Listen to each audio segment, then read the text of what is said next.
Cek, cek. Ada ya suaranya? Ada. Kalau Rizka ada, Pak? Rizka ada, clear. Tinggal Sandra. Cek. Ada. Kameranya kok gini? Kameranya gelap. Itu Kenapa ya, Pak? biasanya dari laptopnya. Coba di off cam dulu bentar. On lagi. Sandra.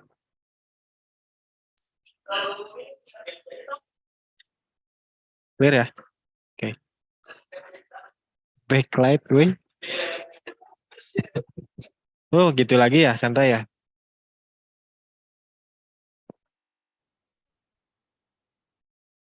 Sandra kayaknya, coba cek sound, Sandra. Cek. Jelas nggak, Pak? Jelas kalau suaranya, tapi kayaknya ini Iya, dari ini kayaknya, Sandra, dari apa, Pak? berat. Karena kan Zoom-nya udah update ya. Kalau Zoom sekarang berat.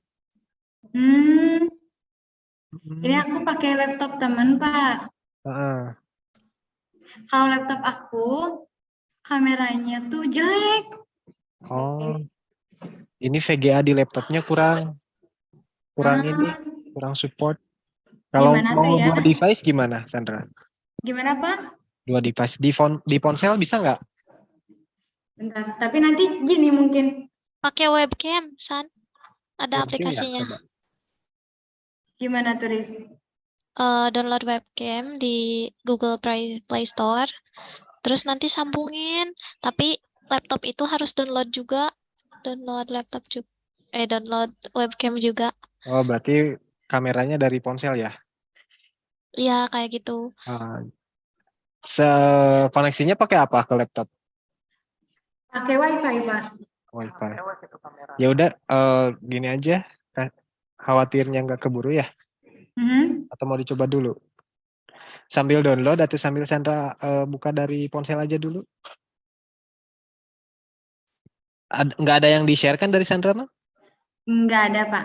Cuma Coba dari ponsel aja dulu. Soalnya khawatir. Ini kemungkinan dari VGA di laptopnya nggak kuat. Tapi nggak bisa pakai background, Pak. Di HP aku. Tapi daripada pakai background Sandra gitu-gitu kameranya, mending pakai ponsel aja. Lebih normal.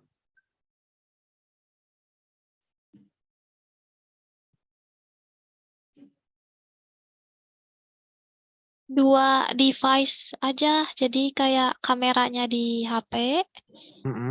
Terus suaranya dari laptop. Nah, itu bisa. Nanti yang di spotlight-nya yang kameranya. Yang dari HP. Ya. Suaranya dari laptop nggak apa-apa. Cuman yang Aku, dari HP di mute ya nanti. Siap. Aku udah masuk, Pak. Udah ada belum? Ya, udah di-admit. Untuk sertifikat keynote speaker, mau di awal satu-satu atau bisa sekaligusin setelah yang keynote speaker keempat?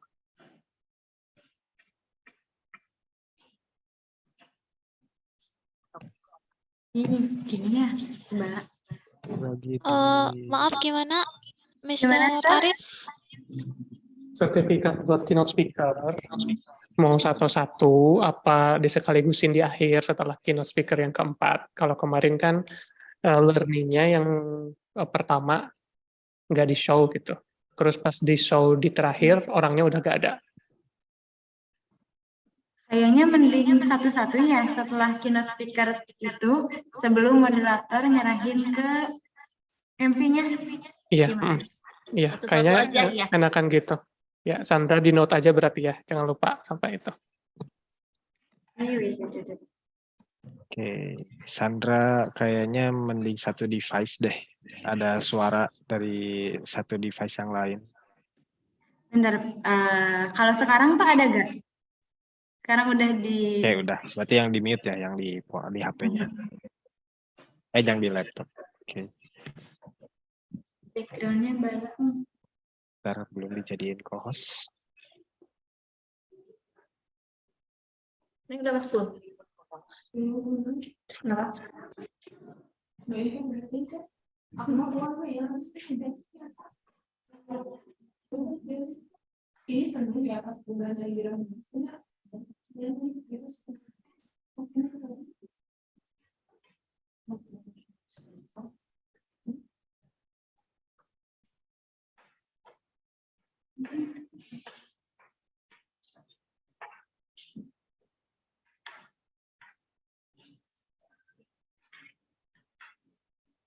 Panitia udah ya segini ya? Oh Tania ada nggak? Mau join nggak?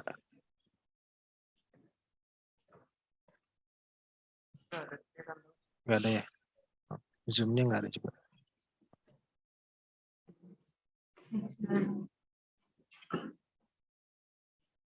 Bapak kalau tampilannya kayak gini, kameranya ini enggak? HP-nya di landscape aja. Oh, landscape. Tapi gini. Nah, udah aman. Kayak gini enggak apa-apa? Udah, nah itu. Better.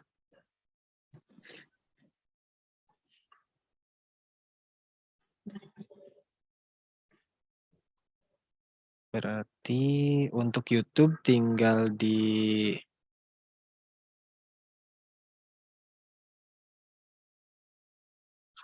enggak. Udah nih.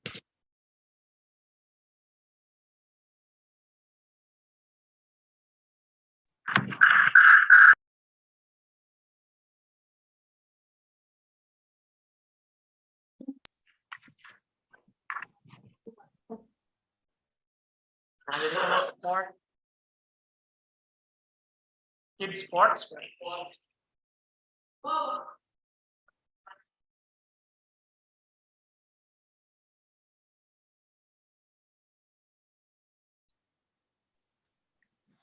Bapak kalau sekalian suaranya dari handphone, gimana? Boleh, boleh. Biar nggak ribet juga sih sebenarnya. Ini jelas. Coba Sandra, cek audio lagi.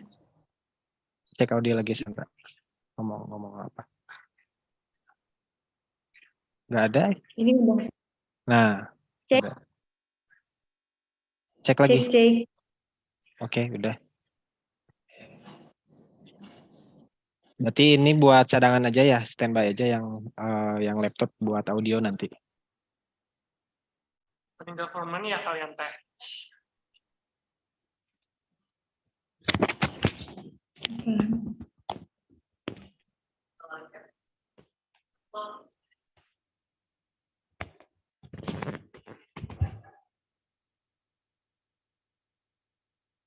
Pandang.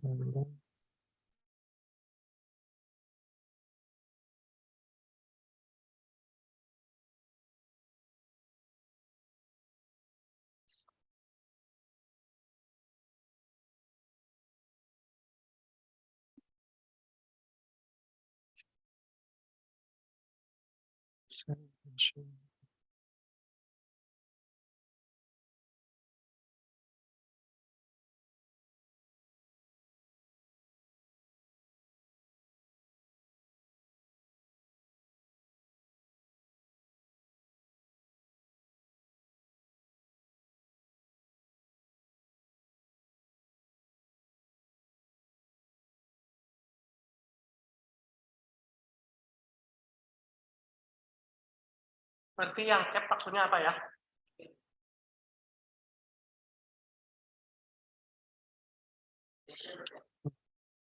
Support limitation.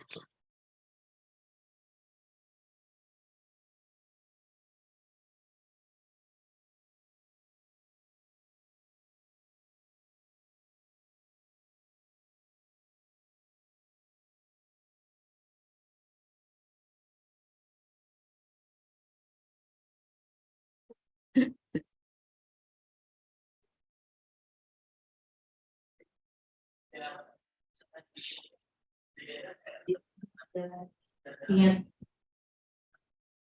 untuk membuat nyaman.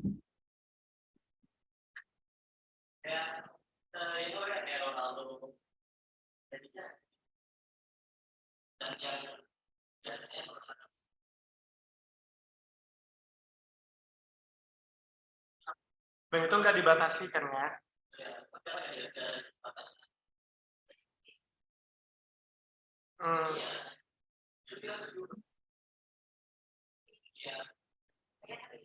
Dulu benar ini kita foto dulu. Coba di chat kalau misalkan there's a conclusion sama beberapa issues grup chat.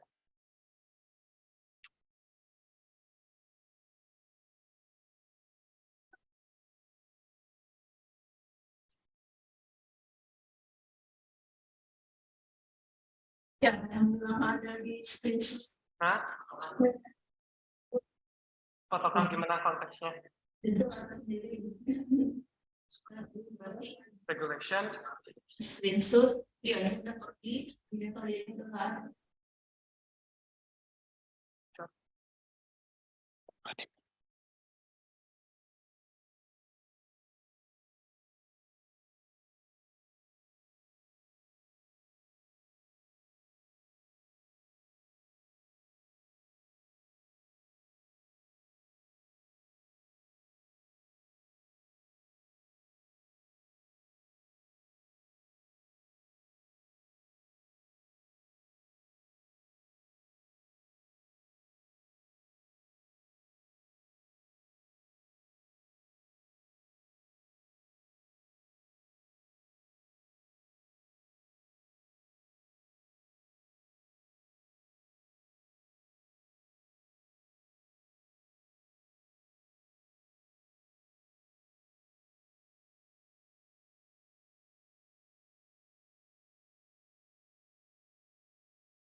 Halo semuanya.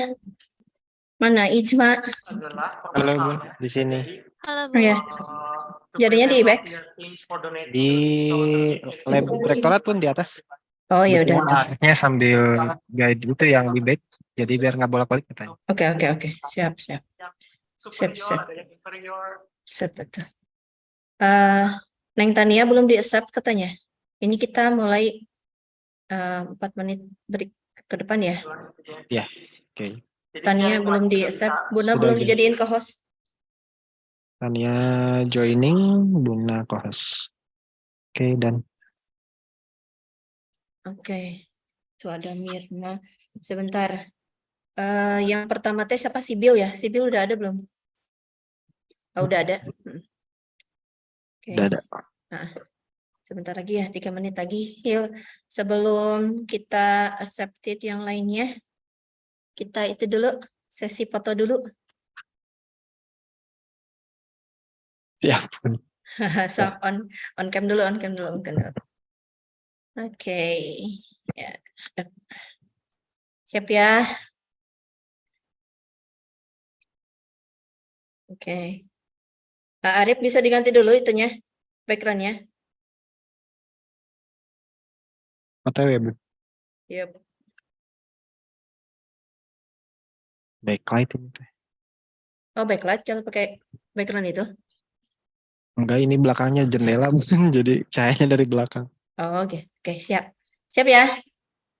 Bismillah. 1, 2, 3. Oke, sekali lagi. Sebentar.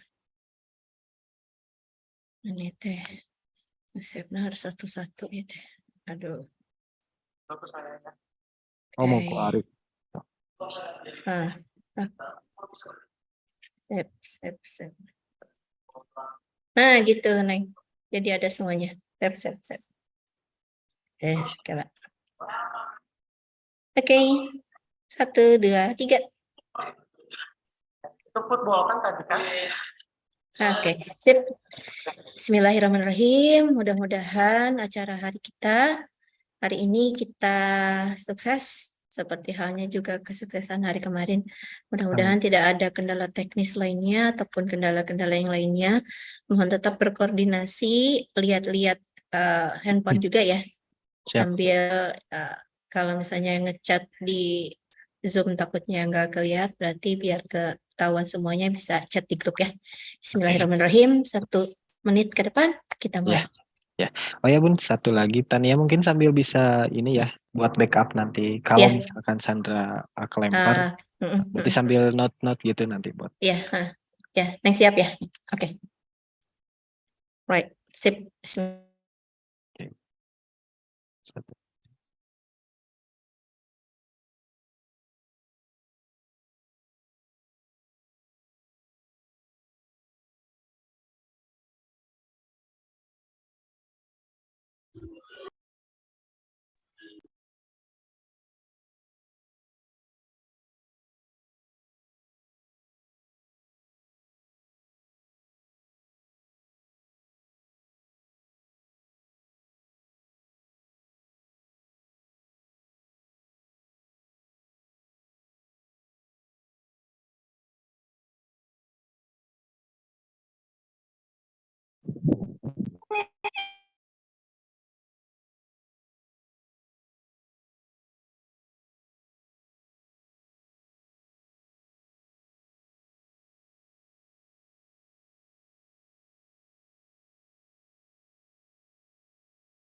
If being alive is for the sake of being alive, pigs in the forest are also alive.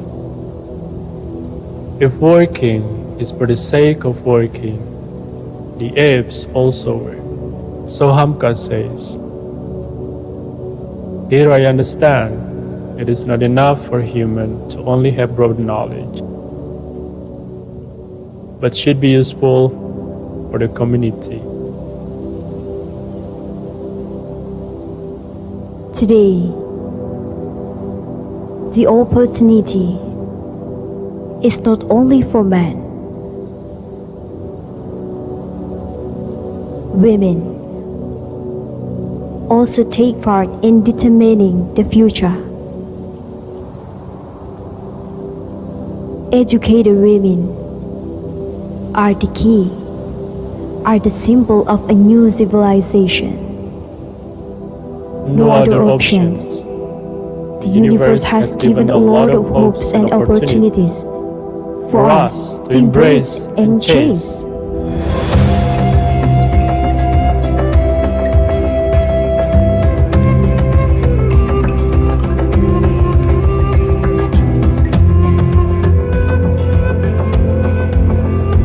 Destined as the pearls of the East Priangan, Tasikmalaya City has abundant natural resources, cultural diversity, and potential human resources. From time to time, Tasikmalaya City has shown its various advancements, and Siliwangi University takes part in the spirit of the new civilization. Siliwangi University exists as the oasis of the new age.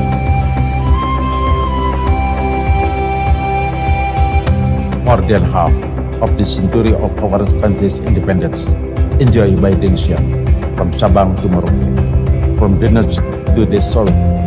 This independence not is recovery or a gift, but said it's blessed of our heroes. But it doesn't mean the struggle ends. Today, in the hands of educated youth, the baton continues, and Siliwangi University is here. Become the place of the birth of educated students who are strong, superior, and fearless. Those are ready to embrace the development of time.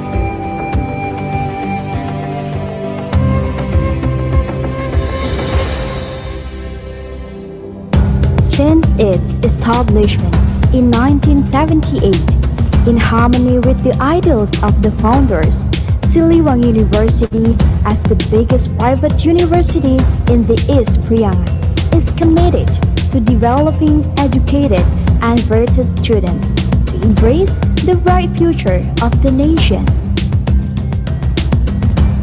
Then, until the signing of the decree of Siliwangi University status to be State University by President Susilo Bambang Yudhoyono on 1 April 2014. That spirit never fades. Siliwangi University is committed to answering the global challenges.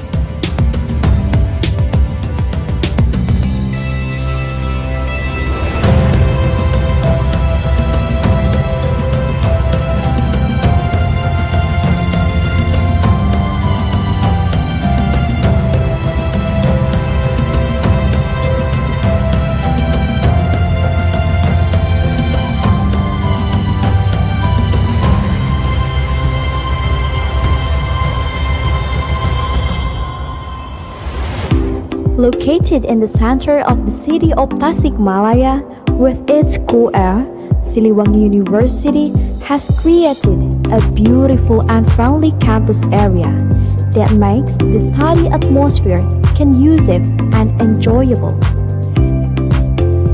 Moreover, we are equipped with quality, friendly lecturers who are committed to friendly, fast, and efficient services.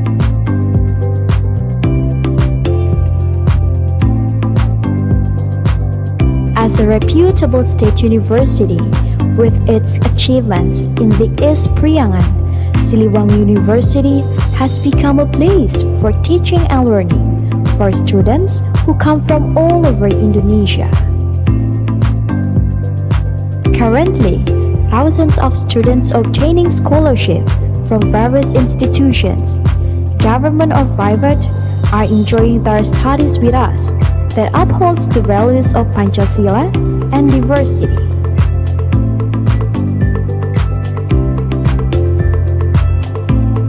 Siliwangi University has 7 faculties and 5 postgraduate programs. Faculty of Teacher Training and Education, Faculty of Economics, Faculty of Agriculture, Faculty of Engineering, Faculty of Health Sciences, Faculty of Social and Political Science, Faculty of Islamic Religion, postgraduate programs. 385 experienced and active lecturers are doing research in science, technology, social, and culture. Siliwangi University is ready to provide quality education in the field of science, technology, social, and culture. Siliwangi University is ready to provide a quality and competitive education for global challenges, facilitating students to become quality graduates for the nation. To support the competency and skills of the students, Siliwangi University provides adequate facilities, like laboratories with modern and advanced equipment, sport, arts, and entrepreneurship. On a lot of land around 30 hectares, a cool location in the middle of a green rural area, there is Siliwangi University Campus 2 expansion. To provide quality services, Siliwangi University provides several buses for the students and lecturers round trips. God the Almighty has a lot of secrets. In the silent universe, science is the key to unlocking the potential. Only with science, what was previously impossible can be possible.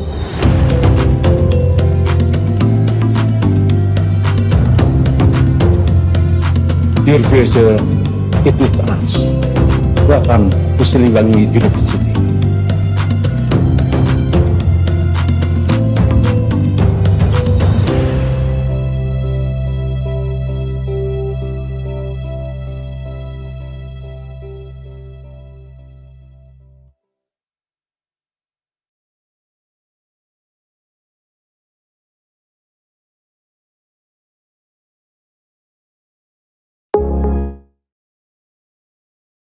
All right. Good afternoon, ladies and gentlemen. Welcome back to International Webinar on Digital Storytelling with the theme Creating Digitalized Storytelling for EFL Instructional Media, Challenges and Benefits on Saturday, 6th of May 2023. My name is Krizzia M.Pd. It's a great honor for me to be your mistress of ceremony on this very special occasion. All praises and gratitude are due to Allah subhanahu wa ta'ala for His blessings and mercy. We can attend and participate in this special event without any obstacles. Praise and salutation upon our Prophet Muhammad sallallahu alaihi wasallam, who had brought us to the path of light from the darkness in this life.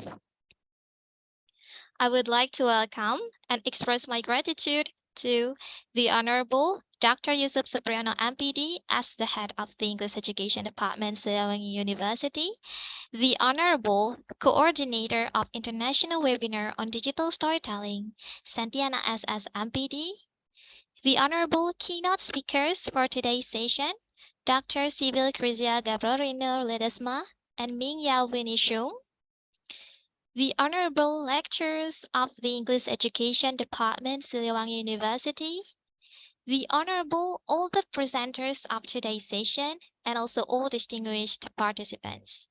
Thank you very much for joining this webinar again. It's such an honor for us to have you all here. For today, we have several agendas, such as greeting, presentation sessions by keynote speakers, followed by group presentations, announcement and closing statement from the head person of International Webinar on Digital Storytelling, and closing. Ladies and gentlemen, now we have come to the main agendas, which are presentation session by keynote speakers, followed by 4 group presentations. We have 2 excellent keynote speakers for today. The first keynote speaker is Dr. Sybill Gabronino Ledesma from Southern Leyte State University, Philippines. The second one is Ms. Ming-yao Winnie Hsung from Taipei Wanfu Public Elementary School, Taiwan. All right, ladies and gentlemen, the first keynote speaker is Dr. Sybill Gabronino Ledesma. She is already here now. Hello, ma'am. It's a great honor for us to have you here. Thank you for joining this webinar. This session will be guided by the moderator, Sandra Amelia, S.P.D. To Miss Sandra, please.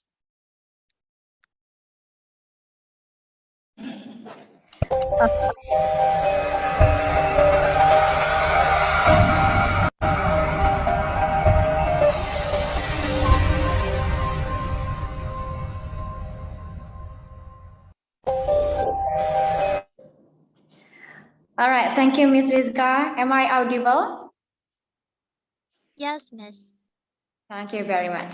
Good afternoon, ladies and gentlemen. Welcome to the International Webinar on Digital Storytelling. Thank you very much for your participation in this webinar.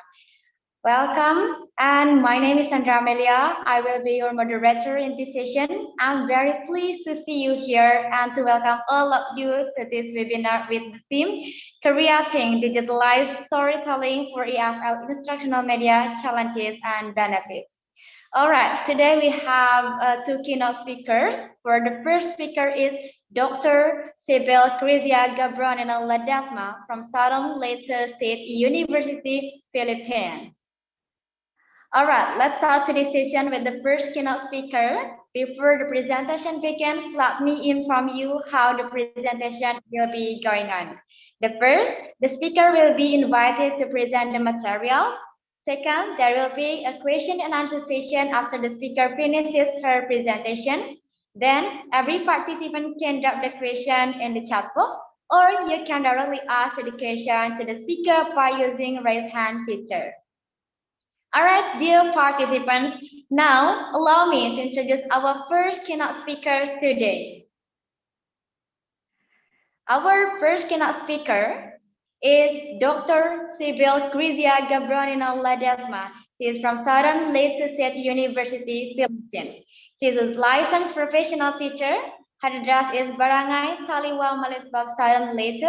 But if you want to contact her, you can contact to southernlatest.edu.ph or sybillkrizzia1126@gmail.com. In 2016, she achieved her bachelor's degree in secondary education from English Department, St. Joseph College, with a result magna cum laude. In 2019, she achieved a master's degree from English Department, Southern Leyte State University, Thomas Opus, and get rewarded as best thesis. And then in 2022, she acquired doctoral degree of arts in literature and communication from Cebu Normal University. Then she has a lot of academic and work-related experiences.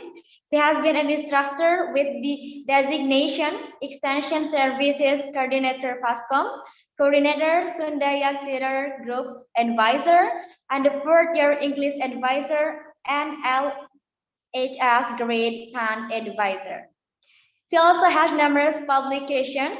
3 of them are published research with the title Netizen Engagement in Twitter during the COVID-19 pandemic, Foreign Language Study in New Normal, then Factor of Student Failure in a Blended Learning Instruction during COVID-19 pandemic. Besides, she is involved in a lot of memberships. The latest one She is involved in the Asian Academic Association in Research and Management, incorporated starting from May the 14th, 2019 until present. And additionally, she also has numerous awards and recognitions. The latest one is being the 9th rank out of 30 in the 6th AUIP Student English Speech Competition at Siam University, Bangkok, Thailand in 2022. All right, now I'd like to welcome the first keynote speaker to deliver her presentation entitled Digital Storytelling as a Learner-Centered Instruction. To Ms. Sybill, please. Hello, everyone. Good afternoon. Am I audible, Sandra? Yeah. Can I be heard? Thank you. Please allow me to share my screen. There you go. Are you now seeing my screen? Yes, we can see. All right, thank you so much. So good afternoon again, everyone. Magandang hapon sa lahat. That's in Filipino, and in Bisaya, it's maayong buntag sa tanan. We actually have a lot of dialects in the Philippines, no? So I hope you are all doing fine. Thank you for joining again our day 2 for this international webinar. Before anything else, please allow me to thank the organizers, Siliwangi University in Indonesia. Thank you so much for this beautiful opportunity wherein we convene and discuss recent technological advancements in language learning. Again, I am Sybill Krizzia, Gabronino Ledesma from Southern Leyte State University, Philippines. So as English teachers, EFL instructors to be exact, it is one of our primary duties to always upgrade and adjust to different worldly phenomena that's been happening around us. For one, we have the COVID-19 pandemic, which ultimately pushed us to look for innovative ways to cater to the needs and different learning styles of our EFL learners. Hence, to lessen physical contact, we opted for pure online learning. So most universities and institutions are now doing hybrid learning that's blending face-to-face with online teaching. With the demands of online learning, us teachers need to sway with the trends, right? We have to dance with it. This is why I commended the organizers, because as English teachers, it is part of our social responsibilities to provide the best for our students. One of the most creative ways of teaching and learning English is, yes, digital storytelling. To make the process more interesting, we blend traditional methods and technology. This is innate in us, teachers, right? We turn something ordinary into extraordinary. Thus, for an engaging classroom, we blend the old with the new. We all know that digital storytelling is a very wide concept. You've heard a lot of ideas about digital storytelling. It includes video games, PowerPoint presentations, electronic photo albums used in educational contexts. Even I, knowing that my students are fond of Mobile Legends. Are you familiar with Mobile Legends? Mobile Legends is an online game, right? So my students in the Philippines, they're fond of playing Mobile Legends. So knowing that my students play that online game, I also spent months playing that. So I would know which aspect of Mobile Legends I can use to my advantage. So we should be like this, teachers. We should sway with the trends. This is what I was referring to a while ago. We should dance with the trends. Digital storytelling is a type of short, personal narrative genre with the utilization of new media technologies such as high-quality sound and images.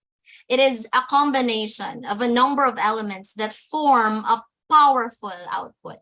Now, there are actually 2 methods of creating digital stories. Teachers, I know you are familiar with these methods. These methods are actually laid out by Turkish researchers headed by Zeynep.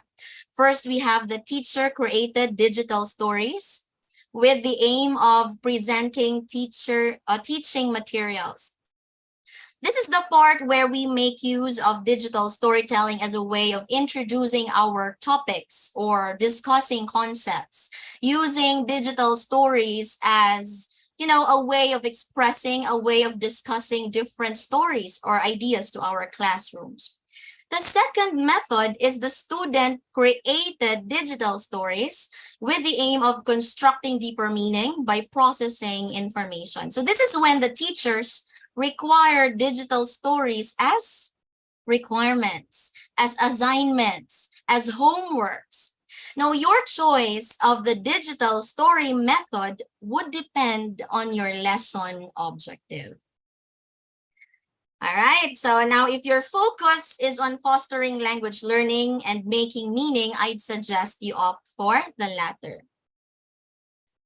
This is actually from Robin. So in a study conducted by Robin, it was found out that digital stories created by students independently or in small groups provide maximum improvement in classrooms. We are gearing and anchoring on Education 5.0. This 5.0 describes a new approach to education that focuses on the development of skills such as critical thinking, problem solving, creativity, and collaboration, rather than just knowledge acquisition. So, EFL teachers, if your aim is to ensure that students can learn English faster, utilize digital storytelling technique in your instruction, highlighting this technique as a student activity instead of using it as a teaching method. Digital storytelling is recognized as a powerful tool for developing 21st century abilities and a successful method of language learning. So it must be applied in learner-centered EFL classrooms to support the educational process and aid in the development of communicative skills. Students engage with the language and use the target language in real ways when they compose their own scripts, record their own voices, combine with various forms of multimedia, and deliver their narratives to the audience. This promotes meaningful learning. Let me give you an example. In the Philippines, and I'm assuming the same is true in your country as well, most of the students use different social media apps. They have TikTok or YouTube, right? Some even ventured and went beyond becoming just mere witnesses. They uploaded YouTube videos, posted TikTok clips, not just for fun, but for educational purposes too. And I know that EFL teachers around the country, around the world, are using these social media apps to their advantage as well. All right, so I know you've heard that netizens, we call them netizens, the citizens on the internet. So netizens can earn in TikTok and in Facebook Reels, right?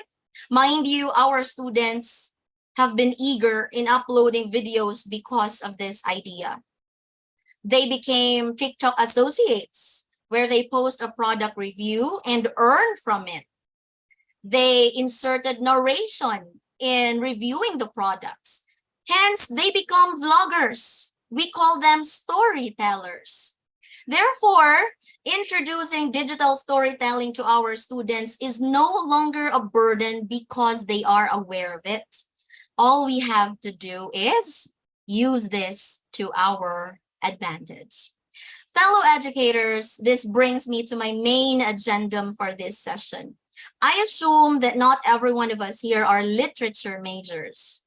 You might think that because of the word story in the term digital storytelling, students will be engaged in retelling acclaimed stories. You might think that digital storytelling is only for those teachers who introduce lessons like stories or fables or whatever.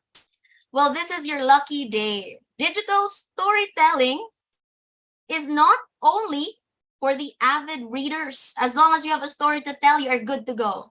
Digital storytelling can also be used as a method for engaging in dialogue with students about community issues as they develop, refine, and produce personal stories that have the potential to impact themselves and other people. Now, I mentioned a while back that digital storytelling is a very wide concept. Hence, it encompasses different techniques. In using digital storytelling as a student activity in classrooms, you may require students to submit animated clips. Diba? You were introduced yesterday with a lot of software that you can use in creating animated clips. Or teachers, you may require students to submit personal vlogs. Personal vlogs are also considered digital stories, where they narrate daily activities such as their daily routines or cooking their favorite food. In that way, the student's ability in using the target language is being practiced. To have the most impact, digital storytelling should be created according to specific standards, just like any other genre. Teachers, listen please, you have to be very keen on this. It is one of our jobs to ensure that the purpose of the students' digital stories is met. First standard, an effective digital story must first express the author's point of view. Hence, you must ensure that the students can freely express their perspectives on certain topics. You let them explore the world and share their views about it. Second, the narrative should begin with a dramatic statement to grab the audience's attention right away in just a snap. It's just like writing a good essay by starting with a catchy hook, like asking, "Who am I?" or "We are all aware of death." Any introductory line that will grab your viewers' attention. Third, the emotional component and audience communication skills are what set digital storytelling apart from a PowerPoint presentation. Teachers, you need to ensure that the students can connect even with unidentifiable audiences. Digital stories are meant to be viewed. It's not something they create just to let it lay low in your submission banks. You may ask students to post their digital stories online and share their narratives to the whole world. Who knows, there might be others who can relate with them and get inspired by them. Teachers, we always have to think outside the box. Think of hitting two birds with one stone. This is what I mean with unidentifiable audiences. Digital stories are not so much alike with public speaking, with which your audience is already identified. Fourth, the narrative should be related to the teller's own experience in order to enhance the impact. The students can best narrate a story if it's something they own. Yes, as teachers, we need to specify a certain timetable for their creation process, but it's okay to be flexible so as to allow the students to fully connect with the activity. Fifth, selecting the right music is essential to conveying the storyteller's meaning. The right background music and sound effects are all essential elements that will help your students relay their narratives. Sixth, just the amount of multimedia that is thought necessary to provide the intended impact should be used. For its distinctive qualities, there are several digital storytelling technologies available. Again, yesterday during your first day, you were introduced to a lot of digital storytelling software and application. So there are a lot. Not all these technologies are accessible. It is a platform for sharing and modifying videos on the cloud. Last but not the least, if the events of the narratives did not develop at the right place, the fulfillment of the preceding elements will not guarantee a successful story. But let me provide you with a classroom situation. Be ready. You may unmute your microphones and participate with me so that we can communicate, all right? So this is Teacher Joanne. Meet Teacher Joanne. She is an EFL teacher. She's teaching English as a foreign language. Teacher Joanne wants her students to practice their speaking abilities using the target language, hence English. In doing so, she introduces a new software for the students to use. Software or any application where they can edit their videos and add their narrations. With a target schedule, the students begin to manipulate the software. There were those who were not familiar with it. Hence, Teacher Joanne spent most of her time in teaching the students how to correctly manipulate the software. When the performance and submission date came, the students' speaking abilities did not improve. So given the situation, what seems to be the problem? You may interact with me, you may unmute your microphones if you have any idea. What seems to be the problem with Teacher Joanne's situation? She's been teaching her students how to use the software, right? Her objective is to let the students practice their speaking abilities using the target language. All right, so instead of highlighting the idea that the activity can eventually lead to a faster language learning, the students became more eager to learn the software. They became engrossed with manipulating the software. But the problem is not on the software. It's also not on the activity. The problem lies on how the lesson objective was misled with the students' engagement with the software. Teacher Joanne spent more time with teaching her students how to use it, how to use the application. What happened was that the highlight was more on the software instead of on language learning practice. Ooh, okay, so the students should have been given more time in practicing the language they're speaking. Did you get my point? With the software only used as a moderator for the students' performance. If this be the case, assuming that the teacher wants the students to explore an application or a software and be creative with their digital story projects, then you give your students enough time to work on it.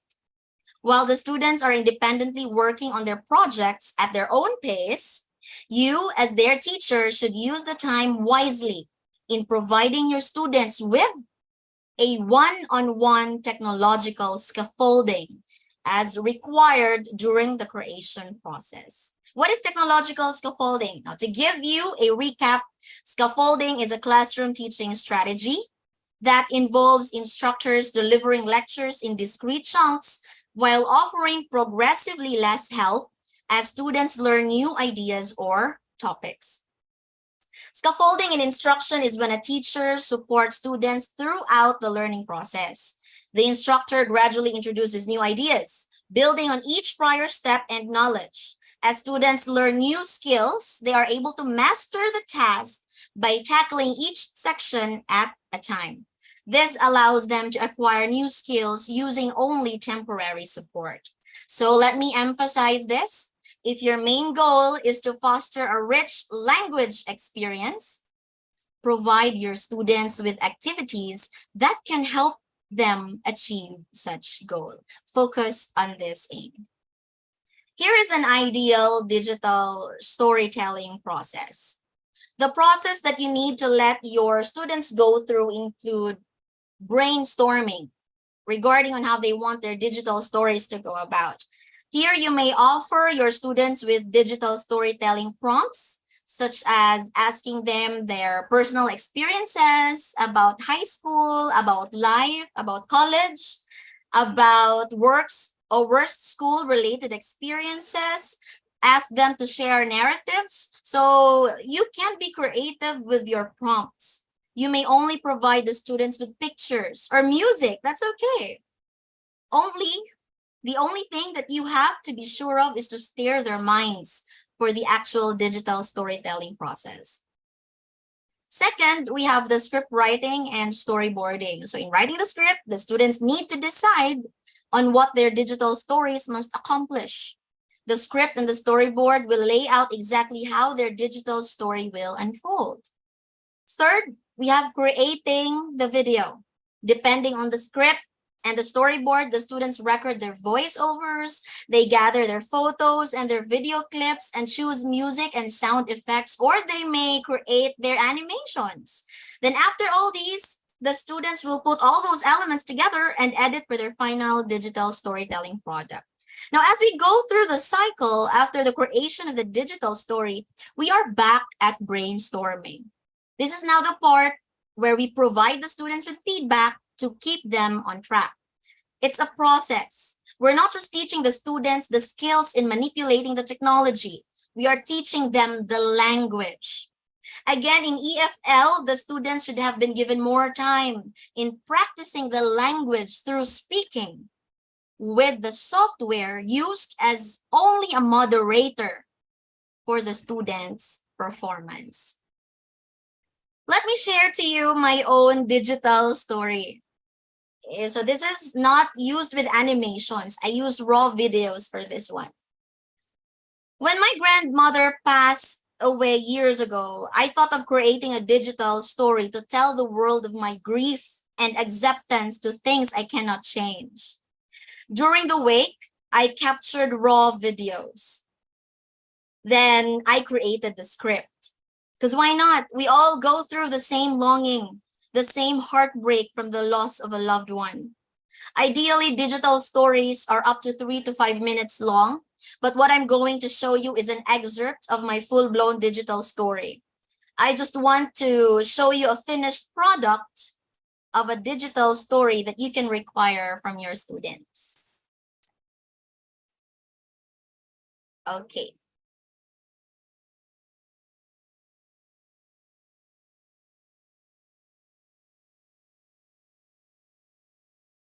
All right, excuse me.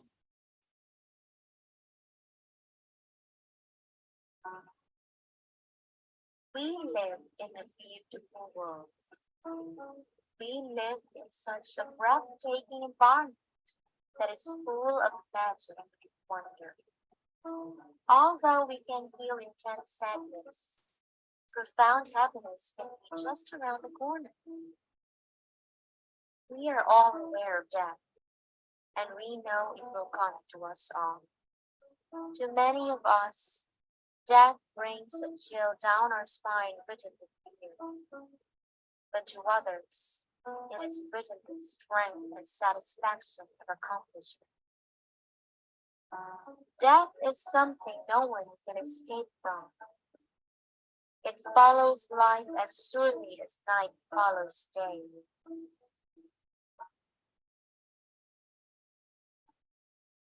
What's most important are the people in our lives, the connection, the bond, the love, the nurture, the stories, and the memories that we share. These are the great gifts of life, and death teaches us to grab hold of them because we know they won't last forever.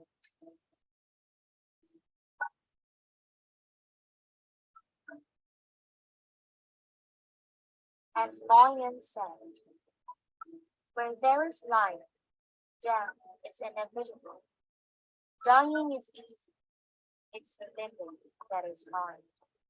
The harder it gets, the stronger the will to live, and the greater the fear of death, the greater the struggle to keep on living. Part of learning how to deal with grief is realizing that in the wake of incredible loss, we can be transformed into stronger, better people than we were before tragedy fell us.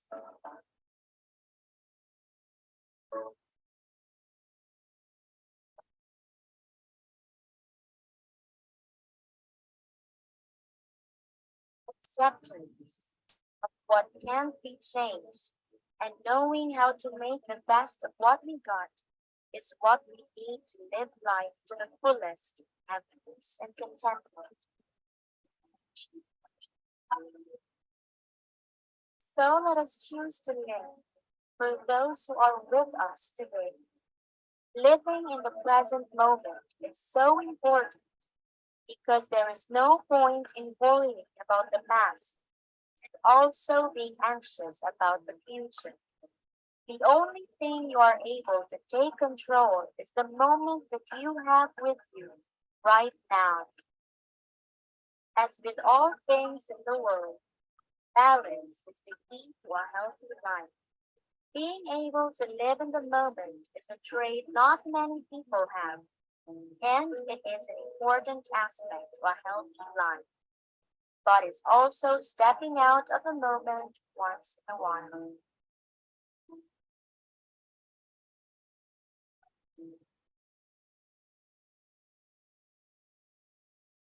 Okay. So what I'm trying to show you is the idea that you may ask your students to submit raw videos as digital stories, not just with animations. All right, so that was my perspective on what happens after death, what happens to the loved ones left behind. If you're interested, the video was uploaded on YouTube. You can check the link or scan the QR code. So remember technological scaffolding? Teachers, our aim in EFL classrooms is to foster language learning and meaning making, rather than on the learning of technology or software application. For better digital storytelling creation process, teachers must include longer creation time and employ technological scaffolding in between schedules. So again, if your main goal is to foster a rich language experience, provide students with activities that can help them achieve such goal. Focus on that aim. I have here another classroom situation, and I do hope that there will be teachers out there who will interact. So this is Teacher Mike. So a while ago, we had Teacher Joanne. Now this is Teacher Mike. After listening to the topics from this international webinar on digital storytelling, Teacher Mike is now inspired to employ digital storytelling in his classroom. However, Teacher Mike is aware that most of his students do not have an adequate access to internet or technology. What should Teacher Mike do? Right? We are all aware that not all universities, not all institutions have access to internet or technology. So what should Teacher Mike do? Yes, Hanania is raising the hand. Yes, please unmute yourself. We'd like to hear from you. You can unmute, Hanania. All right, Miss Hanania, please. Okay. In my opinion, what Mr. Mike can do is, at least what comes to my mind, there are two things. The first is he can be the one that provide probably the laptops or the screen to share the storytelling. No need to ask the students for all of them to have the kind of technologies to access the story. Or the second thing is provide the story in a manual. For example, like using papers or any other illustrations that still can allow him to share the story. That's what comes to my mind. Thank you. All right, thank you so much, Hanania. Yes. No, according to Hanania, Teacher Mike can provide the technology or use the traditional methods. Well, actually, regardless of where you are in the world right now, you don't have to be techno-savvy. You don't have to own an expensive software to be able to make use of digital storytelling as a strategic learning tool.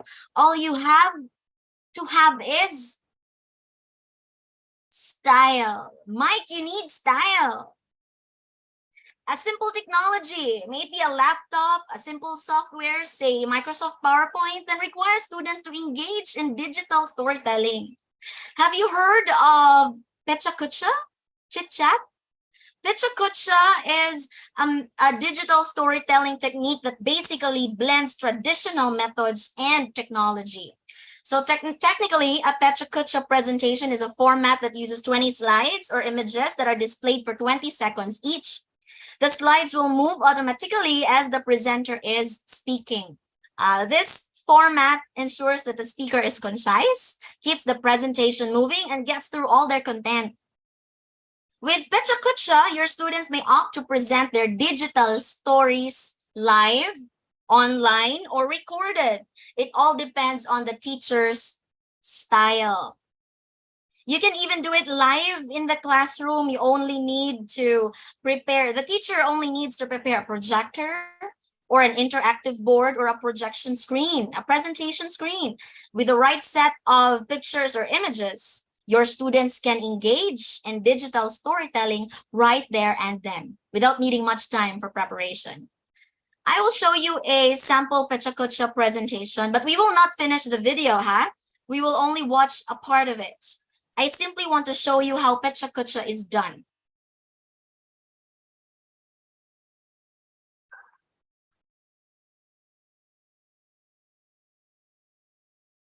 I have a confession to make.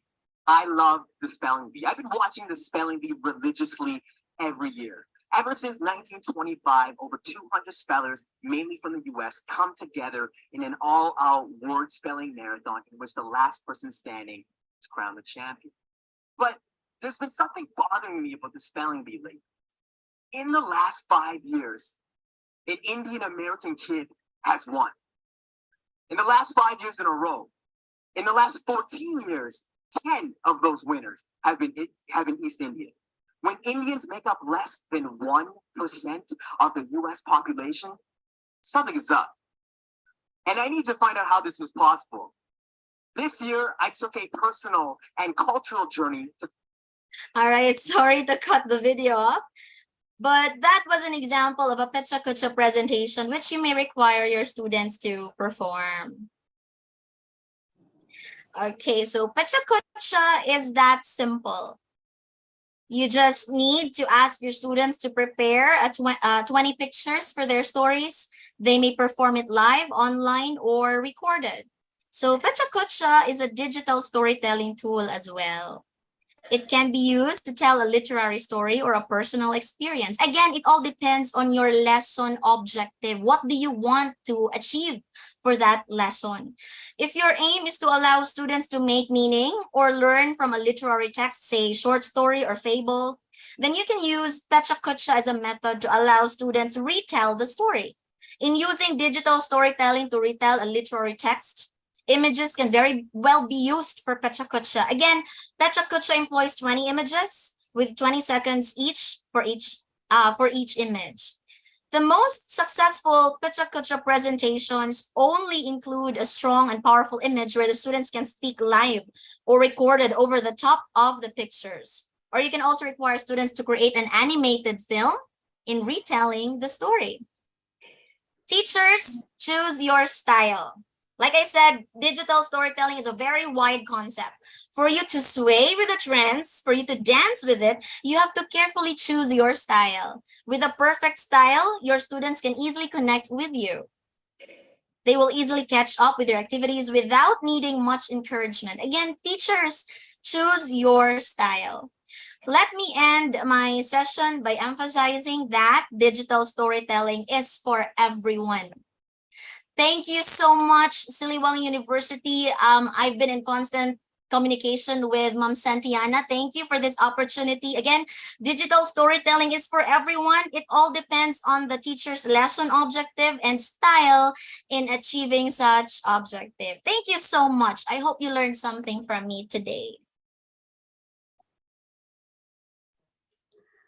All right, thank you very much, ma'am, for giving us such an insightful and open-minded presentation. And now this is the time for a question and answer session. So for participants who want to ask a question, please you can type your question in the chat box, or you may use the raise hand feature and deliver the question directly by turning on the audio after I welcome. Is there any question? Once again, if you have the question, you can type the question on the chat box, or you may use raise hand feature and deliver the question directly by turning on the audio after I welcome.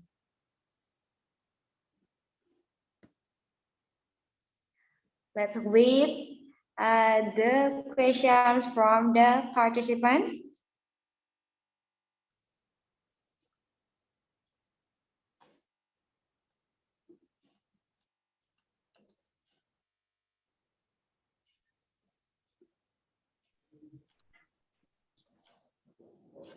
Hello. Yeah, we have Mr. Zaki Hussain here. Mr. Zaki, please to deliver the question. First of all, I would like to say sorry to I'm not going to start my video because my internet here is laggy. So if I may, I would just speak my I would just tell my question right away. Yes. Please, Mr. Zaki. Yeah. Okay. First of all, thank you so much for having me, for giving me this opportunity to ask. So, Dr. Sybill, how are you? Yeah.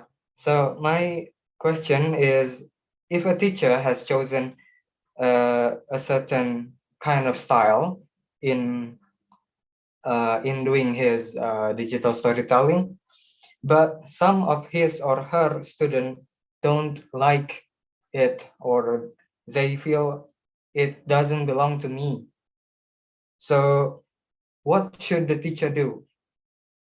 Yes, thank you, Mr. Zaki. We all know that our students each of them have their own individual learning styles, right? And as teachers, we have to accommodate those.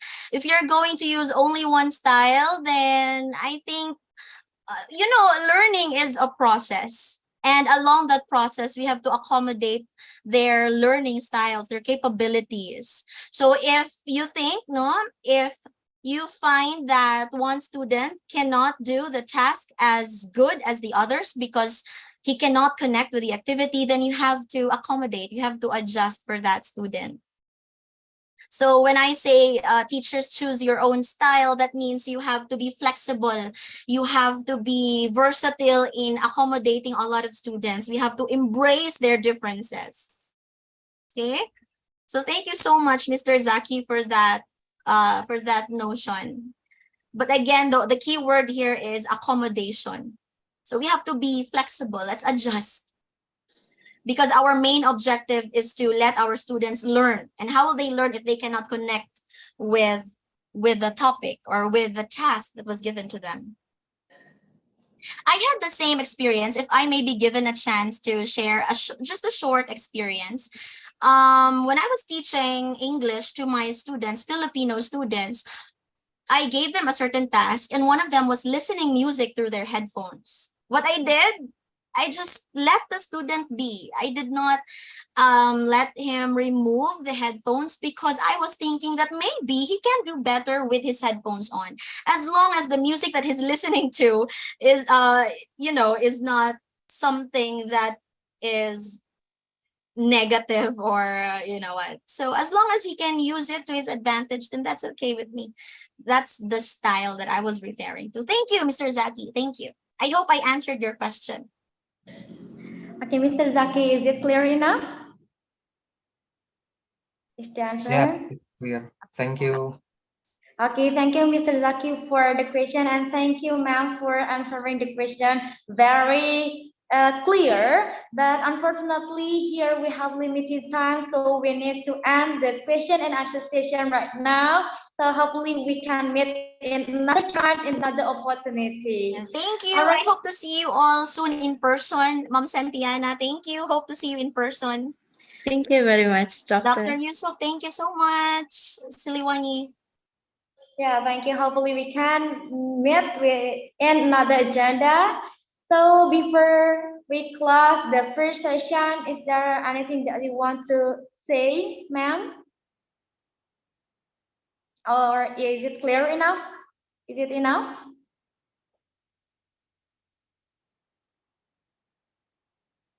Okay then. All right, everybody, this is the end of the first session. Once again, thank you, ma'am, for giving us new insight about digital storytelling. And as an appreciation for the keynote speaker, here we have the certificate for the first keynote speaker today for Dr. Sybill Krizzia Gabronino Ledesma from Southern Leyte State University, Philippines, as the keynote speaker in international webinar on digital storytelling. Okay, here is the certificate, ma'am. And once again, thank you for being our keynote speaker today. All right, everybody. So before going to the next session, we have about 2 minutes to break while enjoying the video. And before that, I will give it back to the mistress of ceremony, Miss Rizka, please.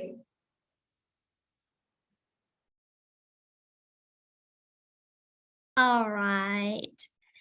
Thank you very much. All right. Thank you very much for the insightful and excellent presentation, Dr. Sybill Krizzia Gabronino Ledesma. We give our highest honor and also gratitude to you. It's such an honor for us to have you here. And also thank you, Ms. Sandra, for guiding the intriguing presentation and discussion sessions. All right, ladies and gentlemen, now we are going to the next session. The second keynote speaker is Ms. Ming-yao Winnie Hsung. Hello, ma'am. It's a great honor for us to have you here. She is already here, everyone. So thank you very much, ma'am. This session will be guided by the moderator, Sandra Amelia M.Pd. So Ms. Sandra, please.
All right, thank you, Ms. Rizka. And now let's continue to the next keynote speaker.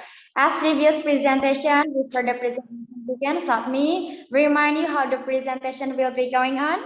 The first year, the speaker will be invited to present the material, and then there will be question and answer session after the speaker finishes her presentation.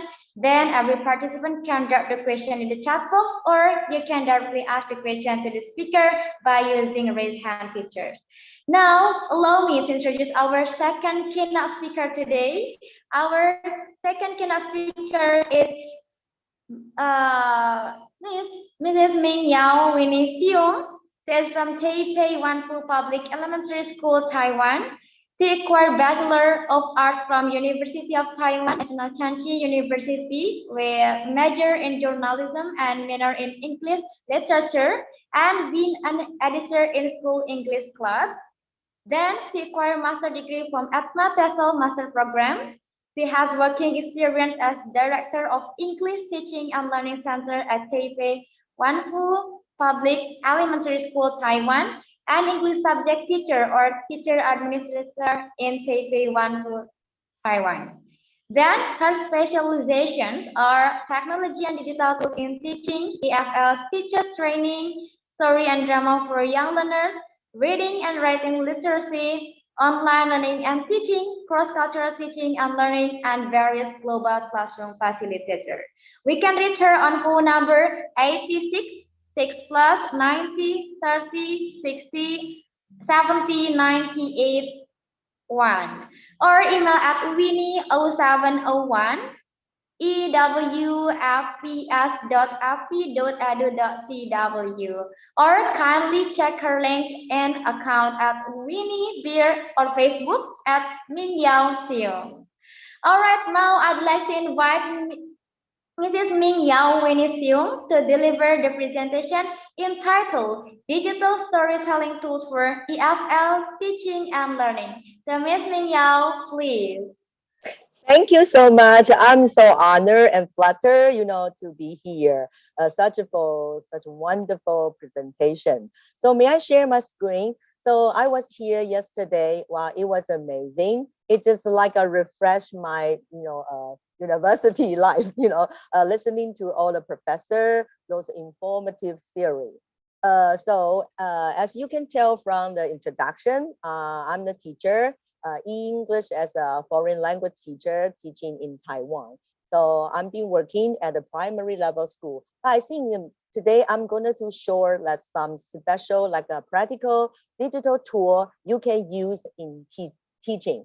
So I hope that today's session, it will be beneficial and helpful for you to support your productivity and creativity in your teaching. So let me share my screen. Okay, thank you so much for inviting me here. So is my screen audible, right? So right now, today, I think I'm not professor, and there's a theory. It's really informative. So today, my purpose is that to share my experience in the practical classroom, how to break out the four walls, leading your student to learn with the world. And most important today is talking about the storytelling, right? So how to invite or engage your student to tell the story, write a story, make the story. So today I'm going to share about let the digital tool spark your creativity in EFL. Okay, so still kindly, thank you for the wonderful introduction already. So one of my roles, I've been teaching primary school level for 20 years. Before becoming a teacher, I used to work in advertising agency. So I think no matter what kind of job or career, even you want to tell a story, I think creativity, let a student spark their imagination is very important. So I think it's a very good side. I will look at the positive side of the COVID-19. Thanks to COVID-19, because lots of teachers, they need to learn about digital tool. So right now, I'm not only teaching English. I think before I would position myself as an English language teacher. And now with the digital tool, I change, broaden my worldview. I teach my students to learn real life lesson, learn with the world, and also incorporate with digital tool like Microsoft, Google. And today I'm going to show you some simple digital tool like a Wakelet and Flipgrid to spark even teachers' creativity and also students' creativity. So you will see that your classroom will be different. And every student can create, can tell their story. Okay, so first I would like to say that like I mentioned before, I was thinking about myself as an English teacher.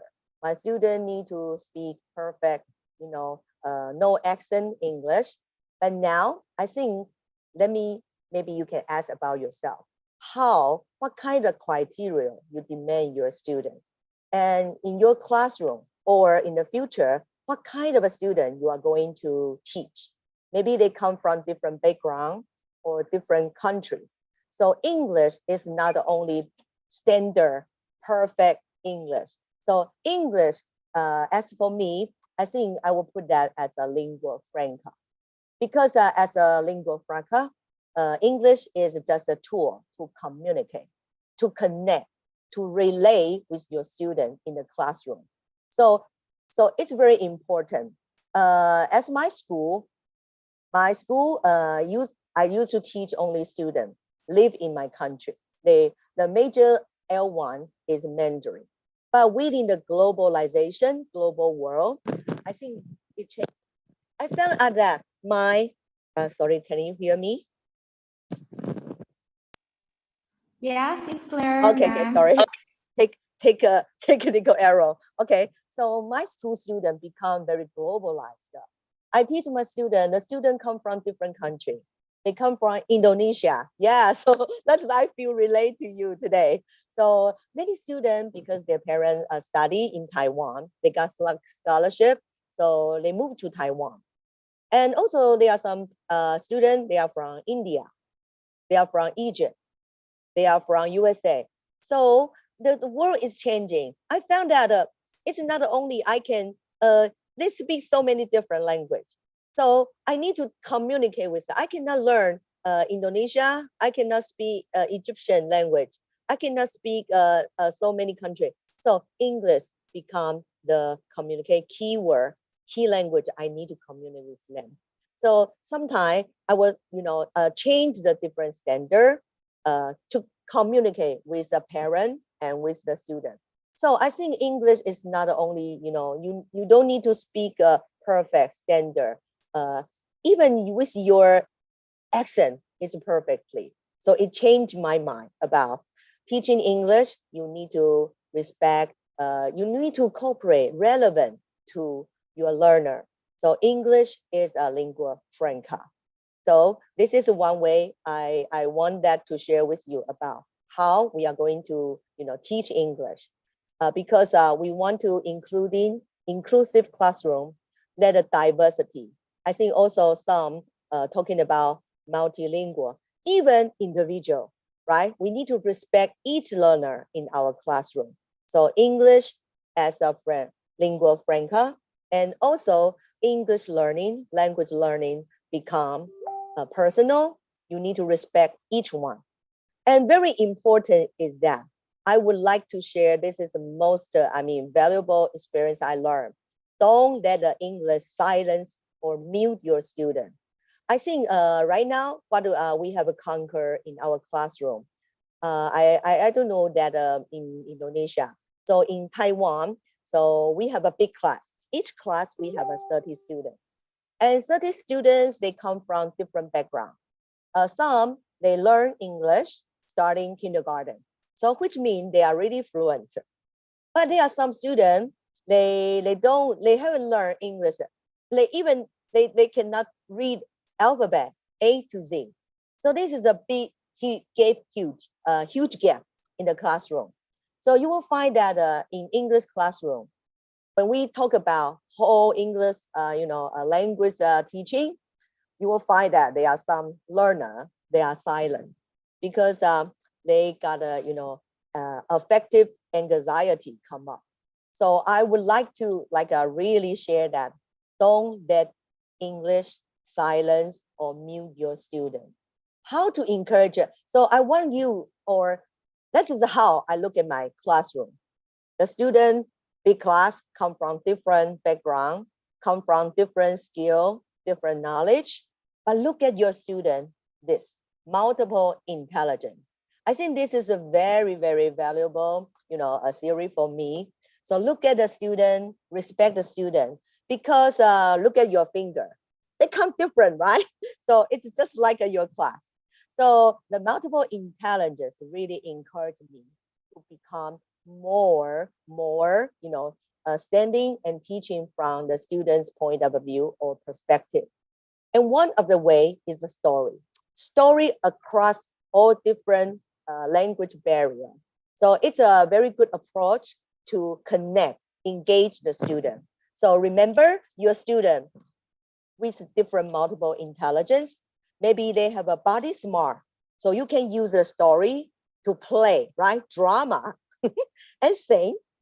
And also they got people smart. So you can use some like a story creation or teamwork to make your team student. They have a different skill, different knowledge to work together, interpersonal. And there are some really good, English, word smart. They got linguistic expression. They got linguistic skill. So let the higher level kids, to tell and to share their knowledge together. And definitely we have a logic smart. So you will see that when you have a big class, you're a smaller group, there are some really good at, management and handling. They can order, like instruct their team member. So don't forget, to assign. Sorry. So don't forget to use this. Okay, and then naturalistic, natural smart. So they are really good at observation, really good at the drawing, and self-smart. So maybe there are some people, they are really shy. So you need to secure, they feel safe, and they could talk, they could sing. And visual smart, they can draw. Okay, musical smart. So multiple intelligence, it happens to be our, story elements, right? So don't forget to think about multiple intelligence when you engage or involve your student. So we need to give every student a mic, even teacher. So teacher, think about what kind of intelligence you are more good at. So yeah, so maybe you can leave your chat, your message in the chat box. So what kind of a smart teacher you are? So maybe you are people smart, word smart, logic smart, nature smart. So I would like to invite and like I ask my assistant from our moderator to check that teacher, what kind of intelligence you have when you're using teaching or when you invite your student to tell a story. We definitely need to give everyone a microphone to speak. We need to listen to their voices, let their voices to hear, right? And also, not the only microphone, we also need to give every student a wing, even the teacher, a wing, right? A wing to fly. So you will see a different view. So right now, it's a story. It's a very good way. And combining with the digital tool, it's like a window and mirror.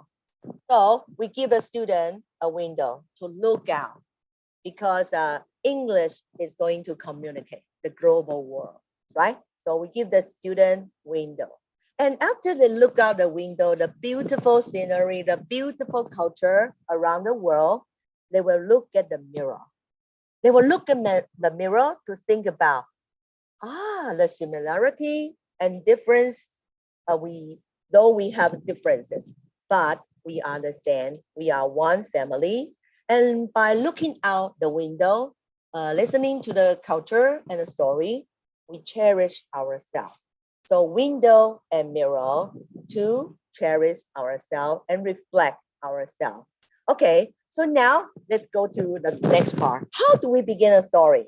Yesterday I was here. The professor said, usually the story will become a once upon a time, right?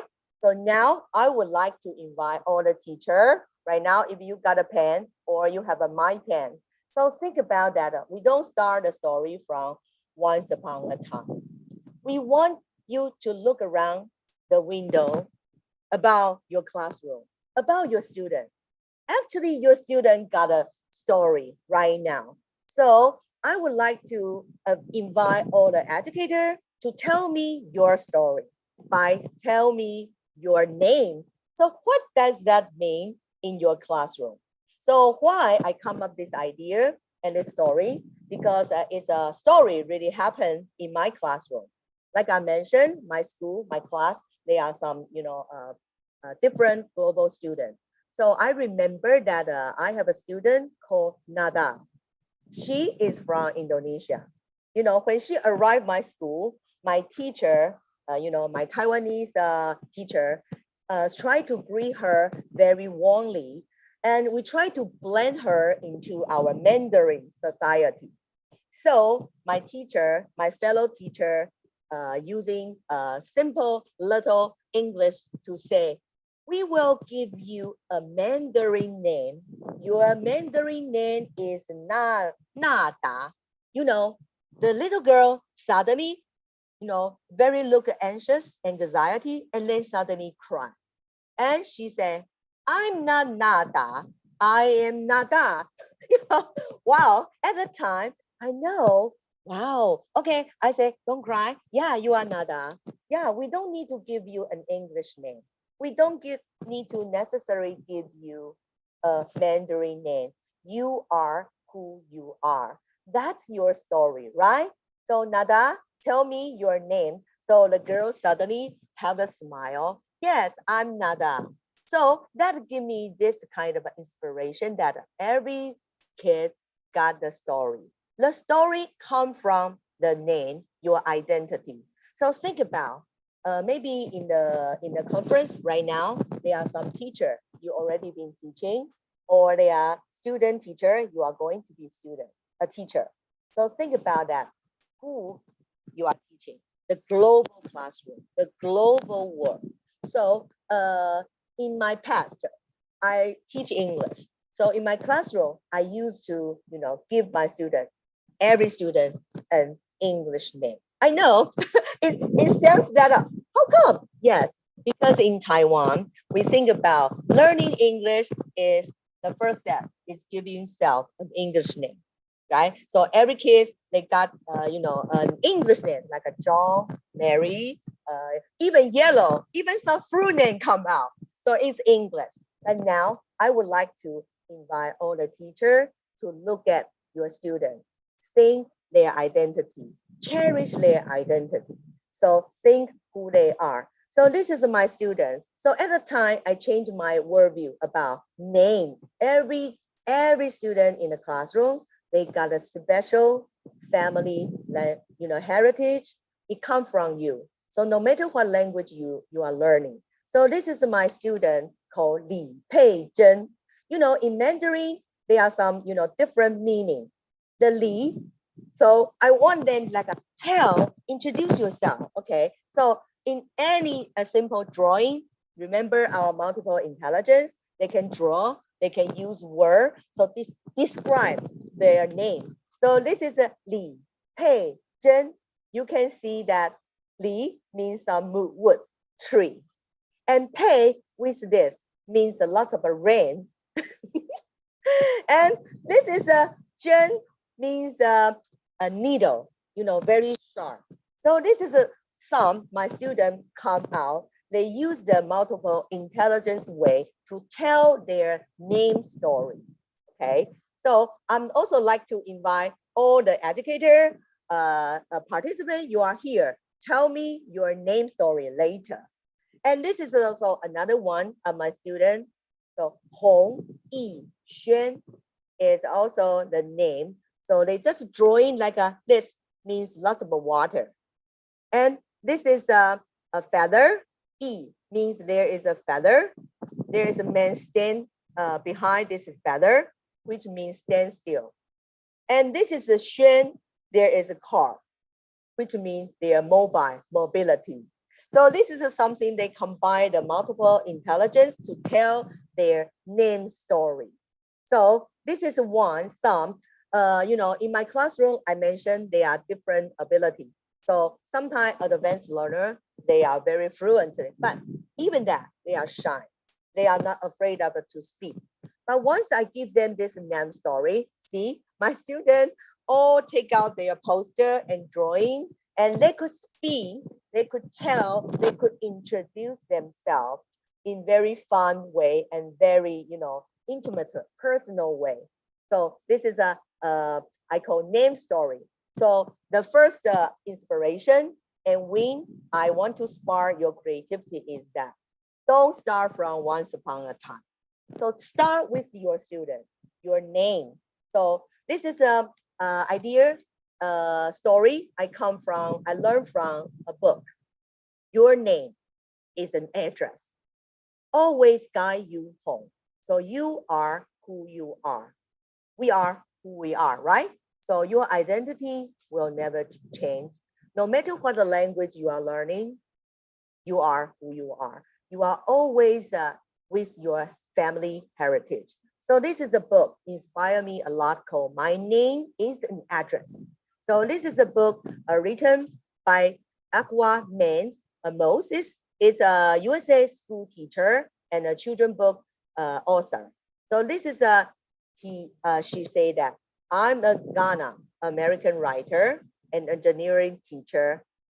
I didn't see myself in the story I read. Now I use authentic artifact and family photograph to inspire reader of all age. So this book is really, really great to involve and engage the students, think about who they are. And also, especially for teacher, the name is very important to any level language learner.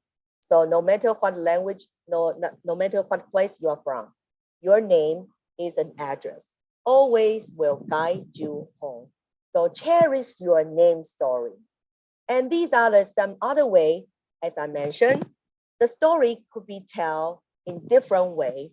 So this teacher also use some 3D dimensional to spell out their name. So this is a quite interesting way I would like to share with you from the inspiration. And not only the American students think about the name is an address, and also I think we talk about it's a global world. So your student maybe come from different country, or they move to your country. So these are some storybook I want to share with you for name jar. So an Asian girl moved to America because of the name is hard to pronounce. So the teacher come up a way to include her name and encourage her student in America, USA. So what we call standard English country, to respect the diversity across the world. And I also like another book, Your Name is a Song. How beautiful, right? So I want you to look at your name or your student.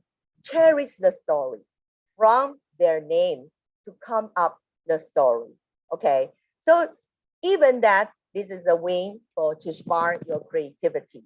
So now I want to share a win, even this is syndrome, to win to spark our story and imagination. How to? So I'm going to share that there is a digital tool we call Wakelet. So this is a Wakelet, very simple and easy to use. I already create a Wakelet, and later I'm going to show you that this is a Wakelet, very simple, easy to collaborate with your student and collaborate with a global educator, and also very simple, easy to collect your student work and also connect with your student or your community. So as a Wakelet, how I use it. So I'm going to stop sharing and then give another trial.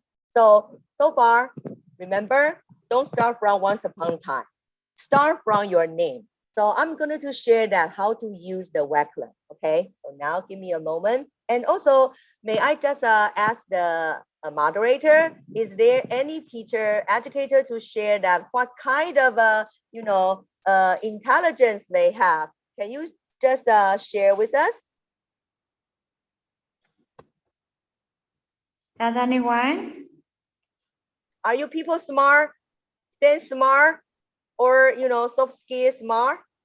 Okay, let me just share another story. Ma'am, I'm so Yes? sorry.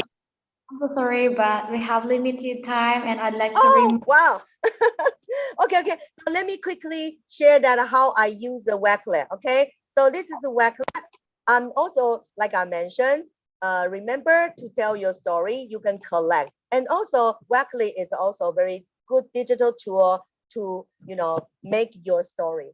So right now you can just finger clip. So using YouTube to collect. This is a website. I use Wakelet to collect all the story starting from YouTube. So sorry, I think it's all educational purpose view. So this is the Wakelet. I use that. I collect all the story you want to share with your student. So Wakelet is also a very good education digital tool you can use. You can easily to collect all the teaching material you want to share with your student. Okay, so I will move on. There are other simple tools you can use with your student. So the other tool is, let me move on.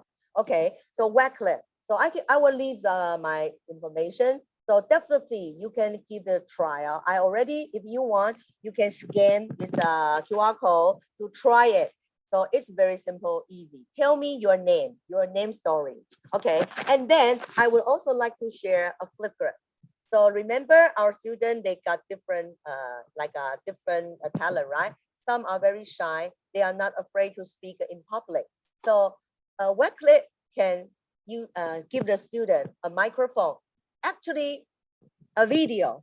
They could read a story, in private, and then upload their video. So these are my students. They used to be shy in my classroom, but when I give them the microphone, the Flickr, they can, record at a school, at a home, and they can try and try. They can upload a video when they are happy. Okay, so this is a digital tool, Flickr. I would like to share you. Maybe I can show you a little bit later in the end. Okay, and the other way to collect our student work is a book creator. So this is the, let me see how I can show you. I can collect all the student work and also make it a book. The student will feel, wow, it's a book. Instead of giving them one worksheet, you collect all the student work into a storybook. So the student think, oh, that's amazing, and that motivate them. So I collect all the students, their work here as a book. Okay, so in the end, like the moderator also remind that time is limited.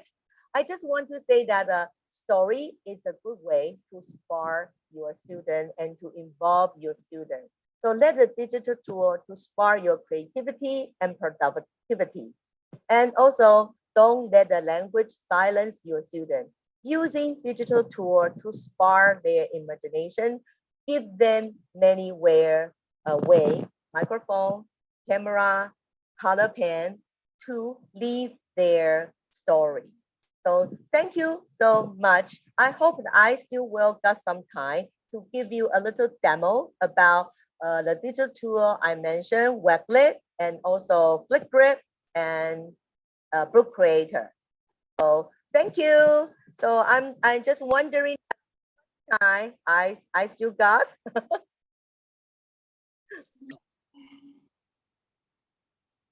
All right.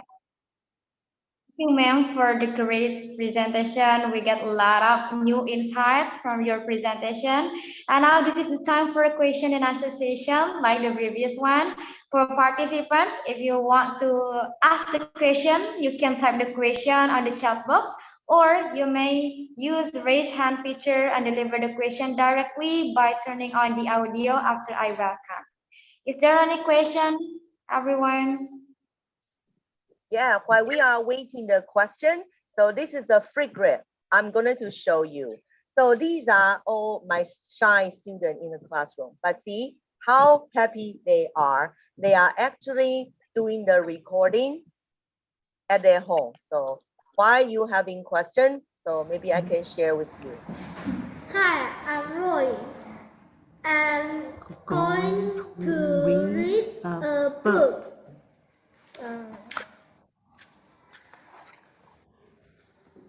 Or neighborhood. So these are many stories. Just take their time to read the story to upload. So this is what we call Flickr. All right, ma'am. Here we have a question from Miss Natasha Roxane Dayata. She sent the message directly to me, and the question is, can Wakelet be used worldwide? Oh, yes, yeah. And also it's free. The most important, it's free. It's free to use. All right. It's free, and yeah, it's recommended to use. Miss Natasha, is it clear enough? The answer clear? So just type Wakelet and you will get information from the website.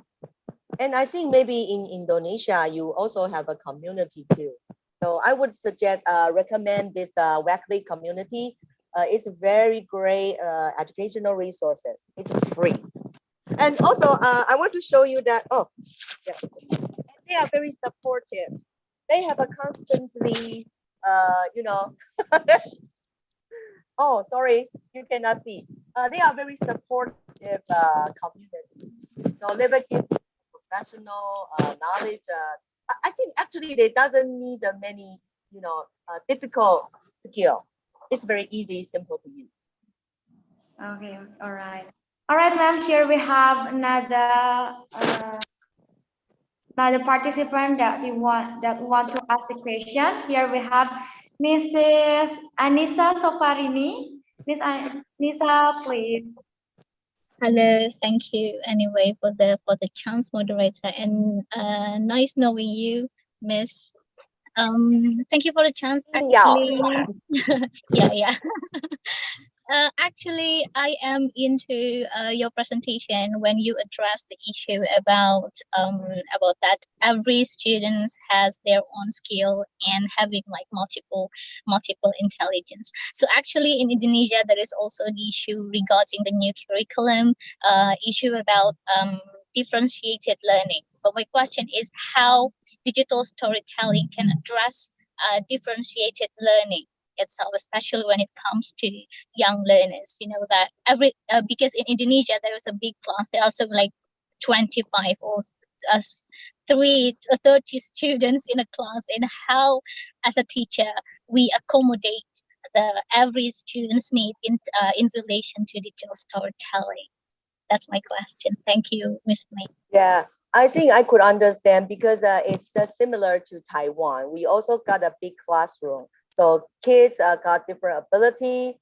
And I think as a teacher, when you use digital tool, definitely, I mean, you can save your time to prepare the lesson, just like a Weekly, right? So instead of teaching the book, you can use multiple resources.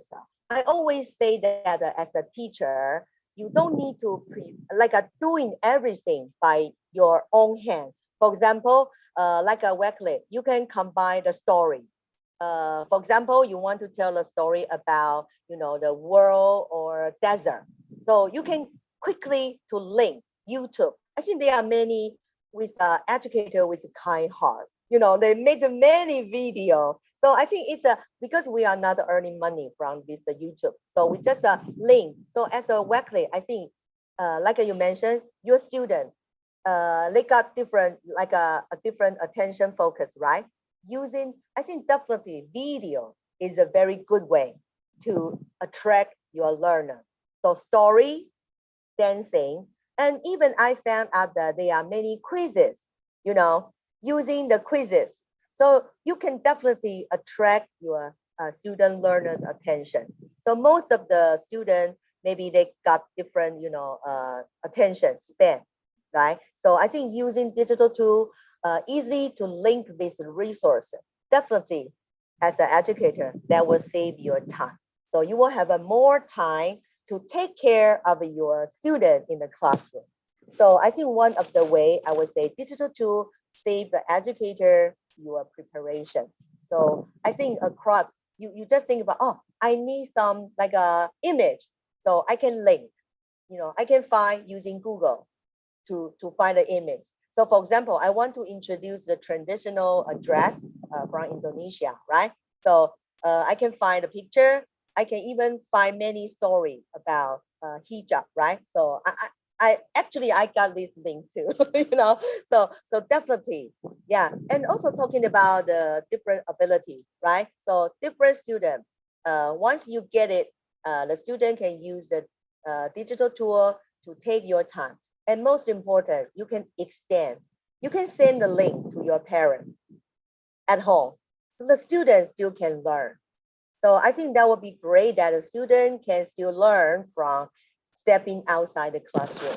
I even think about that. That you know, will make the learning more successful and continuous. If they could still extend their learning, connect the learning from school to home. So that's from my opinion, my sharing. Hope that is a benefit for you. Yeah, so insightful. Thank you, Ms. May. Yeah. All right, thank you, ma'am, for answering the question, and thank you for Ms. Anissa for asking the question. And unfortunately, we have limited time, so we couldn't accommodate to answer all the questions here. Hopefully, we can meet in another chance and can accommodate you to answer the questions, all the questions that you deliver. All right, ma'am, we have arrived at the end of the presentation, and thank you very much for your informative presentation, insightful presentation, and as an appreciation speaker here, we present the certificate for Ms. Ming-yao, Winnie from Taipei Wanfu Public Elementary School, Taiwan, as the keynote speaker in international webinar on digital storytelling today. And here is the certificate. Once again, thank you, ma'am. Hopefully we can meet in My honor, time pleasure and to be here. Thank you too. Thank you very much for the excellent and insightful presentation, Ms. Winnie. We give our highest honor to all the keynote speakers, Ms. Ming-yao, Winnie and Dr. Sybill, Krizzia, Gabronino, Ledesma, for their insightful contributions. And also thank you, Ms. Sandra, for guiding the intriguing presentation and discussion sessions. For all participants, I would like to remind you that the attendance link will be given in the end of today's webinar, so please stay tuned. Ladies and gentlemen, the next agenda is group presentation. There are 4 groups that are going to present their topics. This session will be guided by the moderator, Ms. Sandra. To Ms. Sandra, please.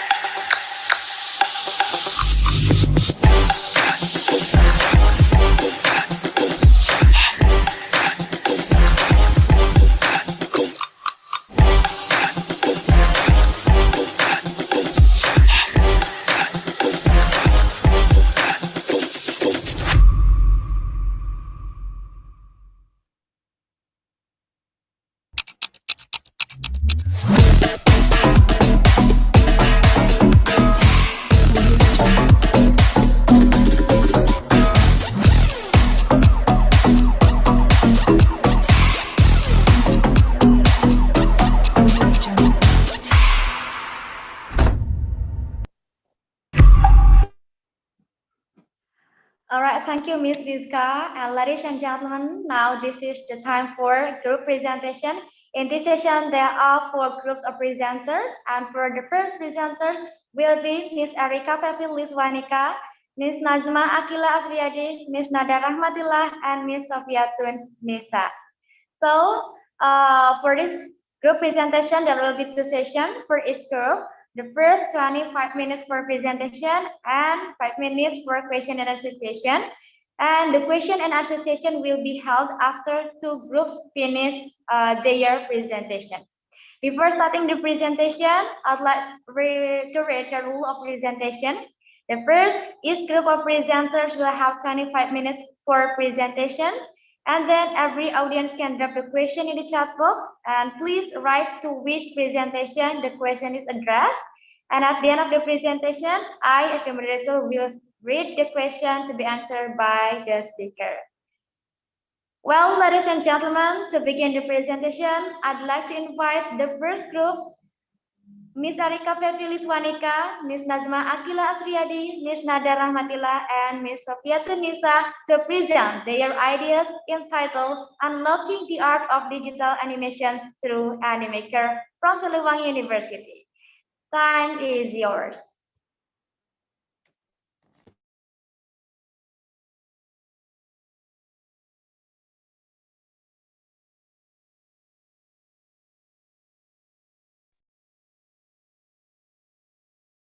Okay, thank you to Ms. Sandra Amelia for allowing us. So we are from Animaker Group. We will present about unlocking the art of digital animation through Animaker. So first thing first, I would like to introduce the speakers today. There are me, Najma Kelasriyadi, Sofia Tunisa, Nada Rahmatillah, Erika Fefiliswanika, and last is Kazminul Aziza. So our today's points are theories of learning, application of theory to practice, critical reflection on theory and practice, and last is conclusion. Okay, so without any further ado, let's come to the presentation. So, talk about Animaker. What is Animaker? Animaker is a cloud-based do-it-yourself animated video making application with inbuilt features to address the growing demand of animated video making. This application helps everyone to create an animated video with high quality, focusing heavily on studio standards. Besides, according to Manawar et al., 2020 Animaker is a digital application that can create animated videos with motions, sounds, and transitions that make learning videos are more interesting. For the additional information, Animaker was voted as the #4 best design product of the world in 2022, also trusted by some of the world's leading brands, such as McDonald's, United Healthcare, Visa, Bus, Target, and etc. Next is application of theory to practice. As I said before, Animaker is a web platform that allows users to easily and quickly create animated videos without the need to have complex technical skills. So what can we do with Animaker? We can make an animation videos, presentation videos, marketing videos, tutorial videos, characters animation videos, and etc. So why we choose Animaker? There are several reasons why someone might choose Animaker to create a video. First, Animaker is easy to use. Animaker is a user-friendly platform that allows users to create professional quality videos without any prior design or animation experience. Second, versatility. Animaker offers a wide range of customizable templates and animation styles, making it suitable for a variety of video projects, from explainer videos to social media advertisement. Next is cost-effective. Animaker also offers various pricing plans, including a free plan with limited features, making it a cost-effective option for those on a budget. Next is collaboration. Animaker allows multiple users to work on a project simultaneously, making it an ideal tool for team projects or remote work. And last is integrations. Animaker integrates with various third-party tools, including YouTube and Facebook, making it easy to upload and share your videos across multiple platforms. So overall, Animaker is a great choice for those looking to create engaging, high-quality videos without breaking the bank or having any prior experience in animation or design. So next slide will be explained by Sofiatun. To Sofiatun, please.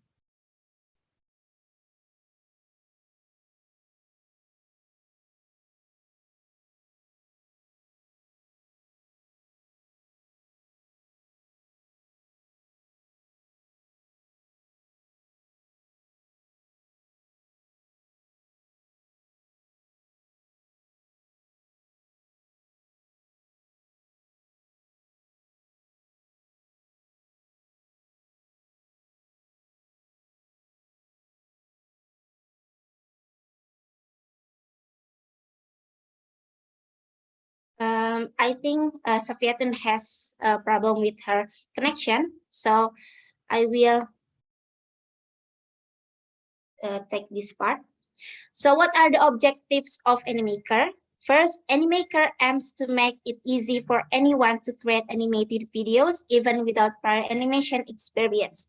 Second, Animaker provides users with pre-built templates, characters, and props to create professional-looking videos quickly. Third, Animaker allows users to customize their video with their own branding, logos, and colors. Fourth, Animaker offers advanced features such as voice-over recording, lip singing, and animation effects. Fifth, Animaker helps users create engaging visual content that improves engagement and retention with their audience. 6, Animaker supports businesses, educators, marketers, and individuals in creating high-quality video content for various industries and purposes. And last, Animaker continuously improves the platform with new features, tools, and integrations to enhance the user experience and expand its capabilities. So, next, how Animaker works.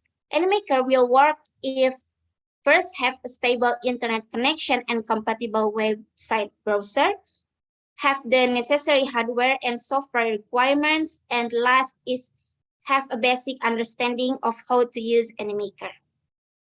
Okay, for the next slide will be explained by Nada Rahmatillah. To Nada Rahmatillah, please.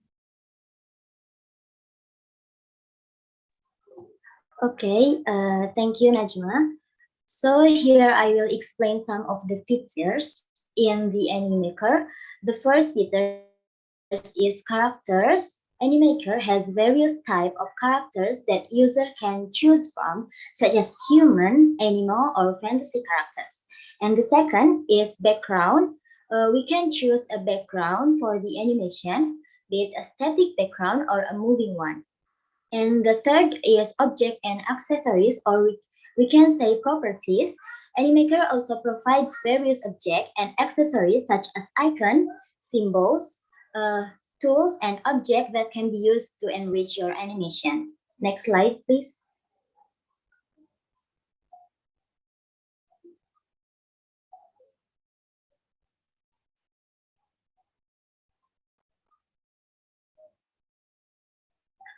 Okay, the next features is the text. Animaker provides a wide variety of fonts and layout options to add text to your animation. And the last is music and audio. Animaker provides a wide selection of music and background sounds that can be used to enhance the quality of your animated video. Next slide, please, Najma.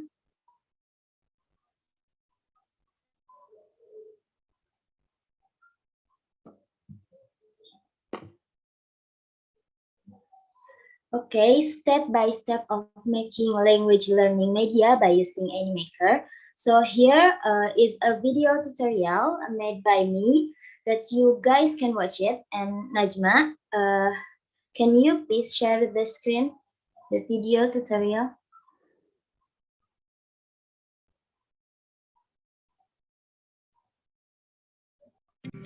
To start using Animaker, open the website by typing animaker.com.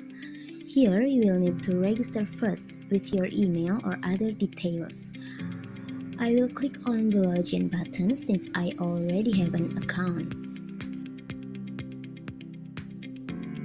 Animaker offers a variety of templates to make designing easier for those who are new to it. If you want to create a video using your own creativity, click on Create Video and choose the size you need. For video size, there are horizontal video, vertical video, and square video. And for now, we will choose the horizontal video. Now, let's discuss some of the features I mentioned earlier. There are a lot of free templates available and also with the characters, and some of which are marked with star, indicating they are premium features. Additionally, there are properties you can use to enhance your animations, including text with different fonts and backgrounds that you can either use or search for the one you need. If you want to add your own image, you can upload them here. You can also upload videos and add music and audio to your Animaker project. And lastly, you can change the title of your project in this section. Here we will create a simple animation, for example, a teacher giving a lesson. First, select the required background. Here we will choose a classroom background with a blackboard. Second, choose the required character. We need a teacher character here. And don't forget, the start characters cannot be used unless you have a premium account. And third, make the character walk by selecting the action option and searching for the walking action. There are many walking styles here.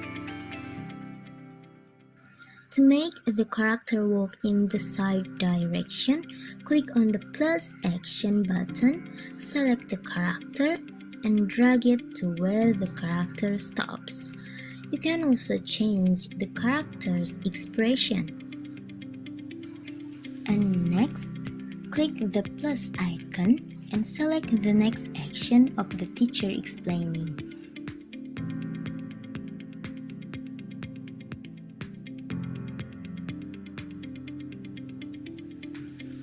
Click the check mark, then search for the by action and adjust the expression accordingly.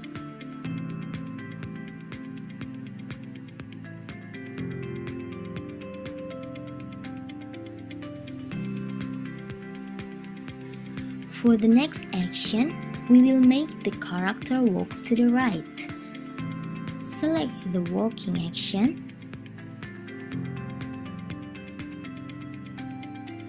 Click the check mark and drag the animation of the canvas. Okay, here we will add text on the blackboard. First, click on Features on left, the text features, and then select what you need and type the word that you want to add at on the blackboard.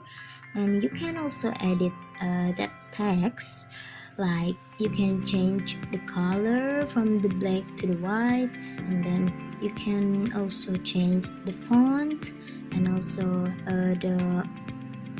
the size of the font. Maybe just edit until you get what you want.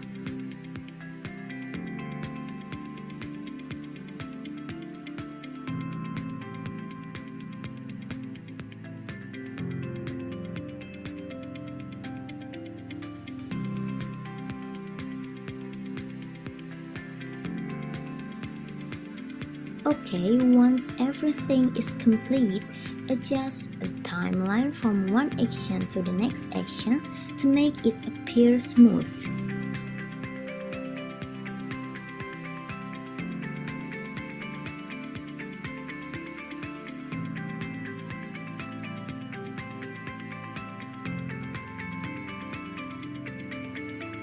You can also add a voice-over by recording it directly. Additionally, you can add music that suits the animation and adjust the voice-over timeline to correspond with the teacher's explanation. Once you are finished, download the video by clicking on Download Video here and waiting for the upload process to complete. And when the process is complete, then click on download here. And yep, the simple animation is ready to watch. Let's read the verb.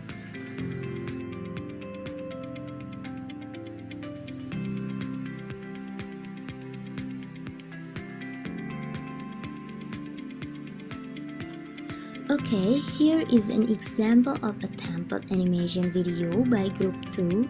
So, let's watch the video, guys.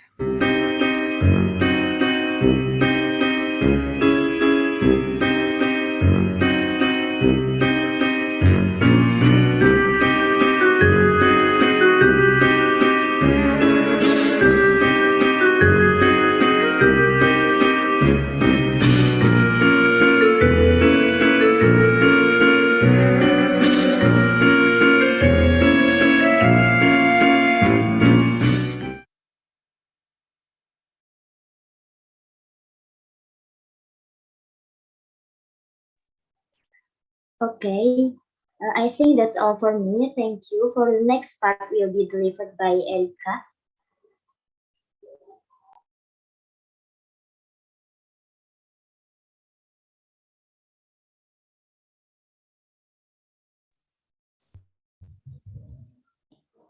Okay, hello. Is my voice hearable? Yes. Okay. Wait. Oh my God, my camera. Sorry.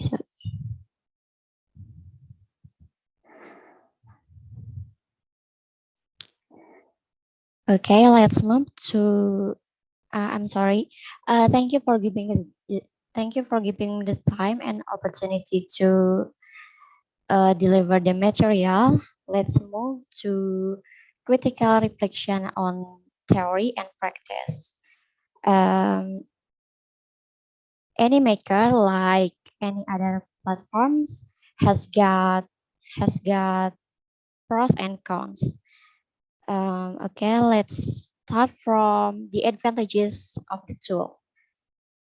The first, AnyMaker is cloud-based platform.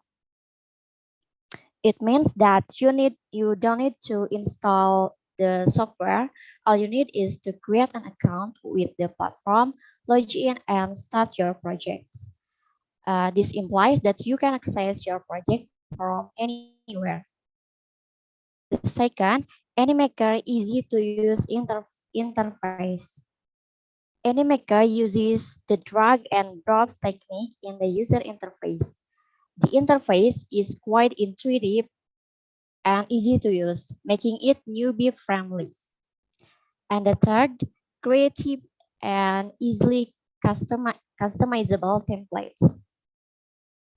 AnyMaker provides a ton of professional made templates to help jumpstart your video creation experience. The templates are easily customizable to fit your personal and business needs. And the last, AnyMaker can be used by various video makers, such as marketing video, social media video, animation, whiteboard, solopreneurs, freelancers, marketing agencies, small business, bloggers, e-commerce, graphic designers, sales agent, and an educational institute like university and anything else. And also with AnyMaker, you can also make an export video such as YouTube, TikTok, Facebook, advertisement videos, and Instagram.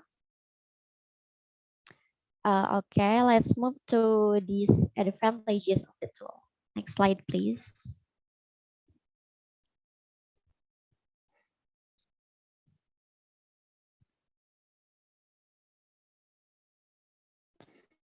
Okay, the AnyMaker has these advantages too. The first, the AnyMaker cannot export full HD and 4K resolution videos on free plan. Because the free plan comes with several limitations. The second,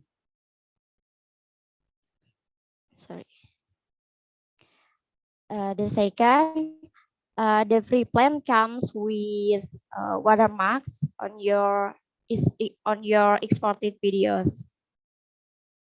And then the last, AnyMaker has several heavy graphics. Slow computers may not survive the editing and animation work of this platform. Okay, that's all from me. The next material will be delivered by Azminur Aziza. Hello. Thank you, Erika. Can you hear my voice clearly? It's clear. Okay, thank you.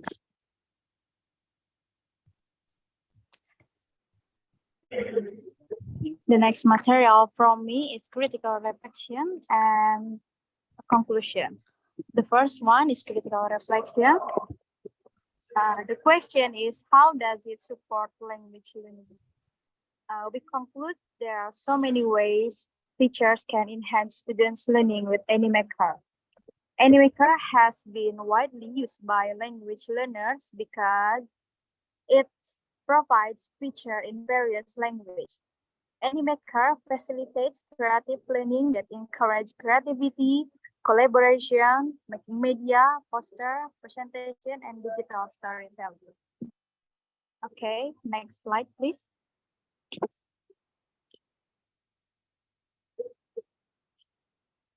The last is conclusion from our material is Animaker is an excellent choice for anyone looking to create professional quality animated video with ease. With a library of animated assets, users have the freedom to customize their project and make it unique. Additionally, Animaker offers an intuitive user interface that makes it simple to create and share animation with no coding skills required. Overall, Animaker is an invaluable tool for anyone wanting to create beautiful, engaging animation quickly and easily. That's all from our material. I will give it back to the moderator. All right, thank you for our first group presenters for introducing Animaker as the informative presentation. And now let's continue to another group. Let's call upon the second group, Miss Rohayani, Mr. Sab Argi Dwi Cahyo, Fajri Ferdianto, Miss Raidi Aprilia Nur Rahmani, and Miss Ira Haryati with the title Teen Craft, Enhance Your Creativity with Digital Animation Application. For the second group, please.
Okay, thank you to Ms. Sandra who has allowing us. Ladies and gentlemen, I would like to say thank you for coming in our presentation. It's great to see you all. Let's make this webinar a collaborative and enriching experience for all. So let's dive in and learn more about this exciting topic. Without further ado, let's get started. Our topic today is Twincraft and enhance your creativity with digital animation apps. So here are our members. We are going to the table of contents, starting by theories of learning, then application on theory practice, critical reflection on theory and practice, and last is conclusion. Now I would like to present about theories of learning. What is Twincraft? Twincraft is an application that you can use to create animate videos and images. It is free, simple, and most feature-rich two-dimension animation application available. You don't even need to draw anything to create animation in Twincraft. And this application is preloaded with custom templates. You can customize your character by yourself and without drawing anything by hand. It can be used as a video editor as well to create new animation video. If you have a story and want to make an animation movie, then this is the best choice for you to download and use in your mobile. Then what do experts say about it? According to Nahar 2023, TwinCraft is the best application for pre-made two-dimension cartoon animation character, making animation videos and comics and containing some amazing features, and he loves the application 5 stars. And according to Anuska 2023, it is very nice application to make comics and cartoon. So for the next point will be delivered by Ira. Time is yours.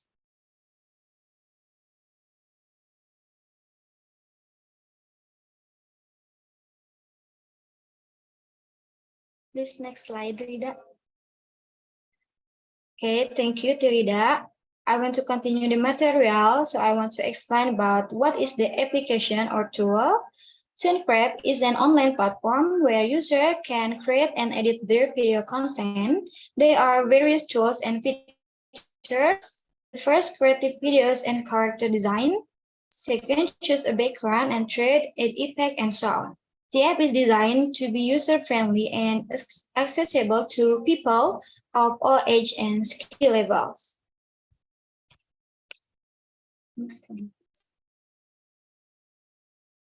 Next slide, please, Lida. Okay, what do you choose the tool? We selected tools for this TwinCraft app that are easily accessible to user and also provide characters, animation, background, and sound effects. TwinCraft is also a free app, although it offers in-app purchases for additional features. TwinCraft has a robust community of users who share their questions and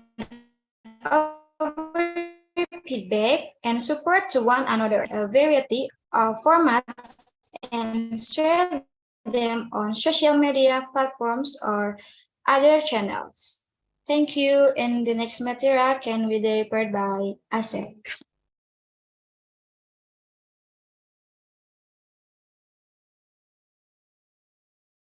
Now for the objective of the application.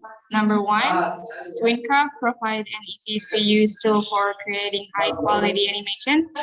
So this includes offering a range of user-friendly tools and features that help streamline the animation creation process.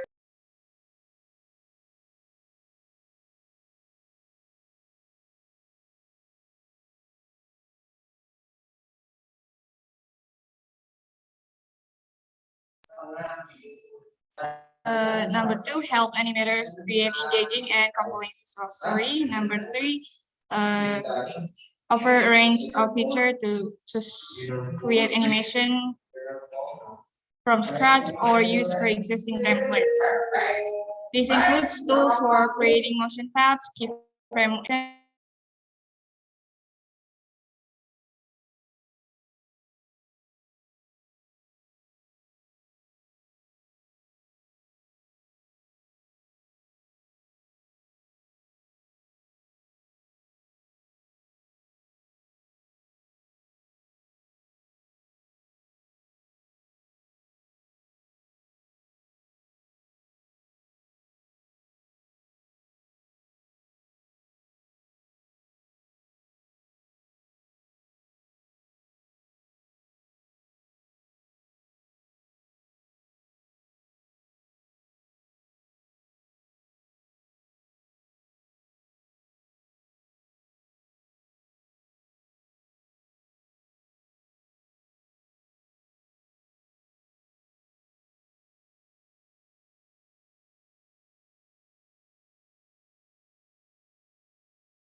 Terohayanis microphone is mute. So maybe someone can unmute her microphone.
All right, permission to take over in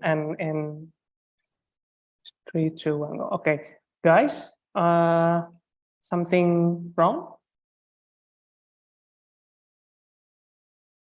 Why did you stop presenting? Anything wrong? Or maybe if the presenter for this particular slide is experiencing bad signal or network, you guys might want to actually explain it for her.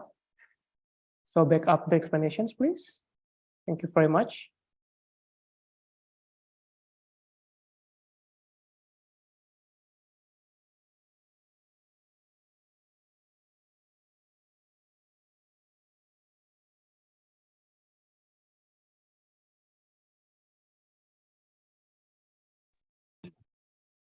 Can you hear my voice, guys? Yes, it's clear. Okay. So I will back up the Rohayani's part.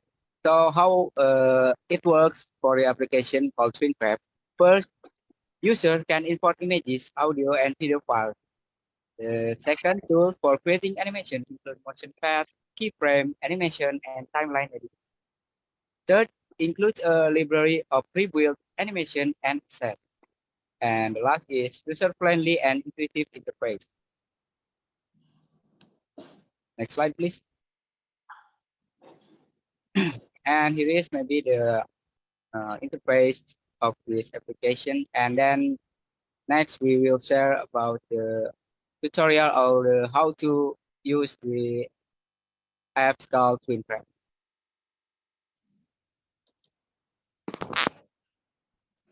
Installation. Let's start from the installation. You will find the app in the Play Store, so you just go to the Play Store and search for TwinPrep. TwinPrep is of this icon. Click on Install, wait for a moment, and be done. Onboarding.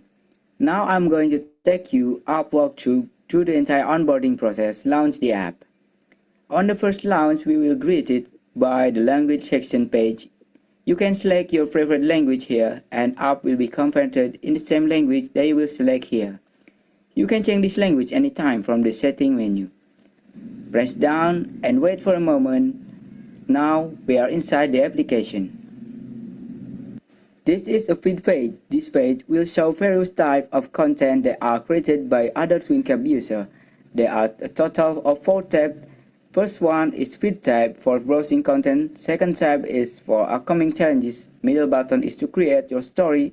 Third tab is your notification. And the last tab is your profile tab, which contains all of your stories and info. Now we will start creating our video. Create your own video. Press the center button to create your video and wait for a moment. It's going to introduce you to one quick tutorial. The basic idea is simple, just add 2 frames which are different from each other and press on play. Your animation will be ready. Adding character. To add a character, just go to this panel and tap on characters. Now you can select any character from this panel to use any character you need. To download it, I will download this character. Once on the download is complete, this download icon will be removed. Any character without this icon is already downloaded. I will tap on this character to add this character to the scene. Characters have been added. Adding background is exactly similar to adding a character. Just click on this background icon, download a background, tap on the background again, and done. Recording dialogues. Now one of the most highlighted features of this app is dialogue recording. When you record a dialogue in the app, the character moves their lips in the same way you do. This you will need minimum 1 character. In the scene, every character has a mic for recording voice. Tap on the mic and say something. Now I will add a frame and play my animation. While playing the animation, you will realize that the character mouth also moves according to your voice. This helps in making your story come alive. Basic animation. Now let's see how to make a basic animation and what is the concept of frames in TwinPrep. So the small image that you can see at the bottom right is called a frame. Whatever is happening in the main screen will be visible in the active frame. Active frame means the frame that is below the arrow. So first of all, we can move the character in the scene and move the body part. Notice the same changes have taken place. Here as well you can move the character to your liking and add frame or save a frame by tapping on the plus button. Now I have tapped on this. All changes are saved in the previous frame. And now this is current frame which we are making changes. You can change anything here to your liking and save another frame. Now when you play it, whatever change you made in the previous two frames, they will play as a video like this. Import image /GIF. This will allow you to add external images and GIF to your story. Click on the photo GIF icon, select a file from your download section, done. Add the text bubbles. This will allow you to add a text bubble. Add the text to your story or add the bubbles to your character. Click on the add text icon, select a style and text, and done. Background music. This will allow you to add background music to your story. Just tap on the background music icon. Tap on play to listen to your music. Once you like your music, tap on add and go back. You can only add one background music in the frame.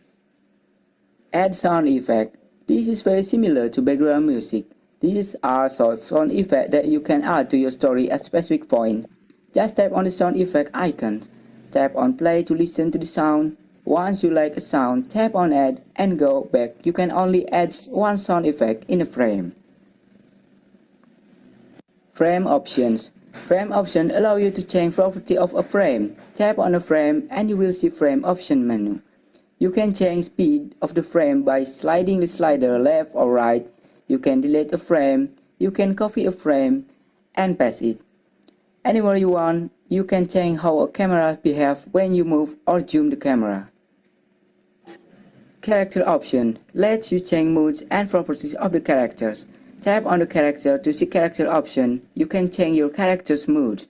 Tap on the characters and change any mood that you like. You can delete the character by tapping on delete button. You can adjust the character by sliding on the rotate or scale sliders from the adjust tab. You can also adjust the character using your two fingers while you are in the character option menu. Zoom and move. Zoom and move will allow you to control camera in scene. Just use two fingers to zoom or move the camera.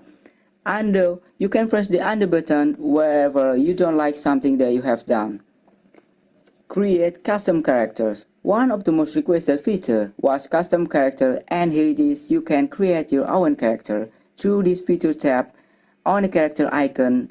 On create your characters, tap on style that you like and start adding items to the character.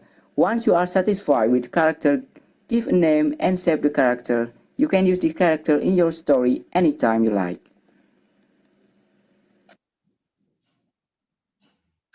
Export videos. Exporting your story. Once your story is complete, you can export your story and share it anywhere you want. You will have to log into the app before you export your story. You can log in through the Facebook or Google, whichever you are comfortable with. To log in, tap on Save, give a name, and export.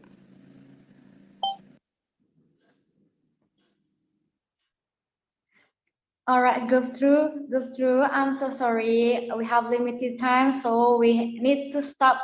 I do apologize. Unfortunately, the time is limited. Maybe we can continue it in the question and answer session or in another chance. I do apologize for that. So thank you, group 2, and okay, thank you for group 2 for the informative presentation that has been delivered. And now this is the time for question and answer session. I would like to select the question from the chat box, and here we have one question. We have a question. Okay, let me check it first.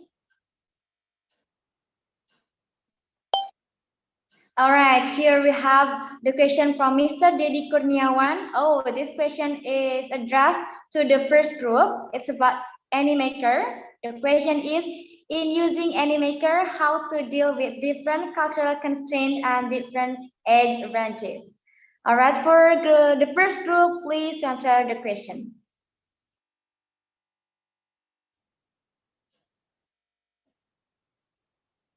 Are you there? The first group? Oh, we have Nazma here. Miss Nazma, please.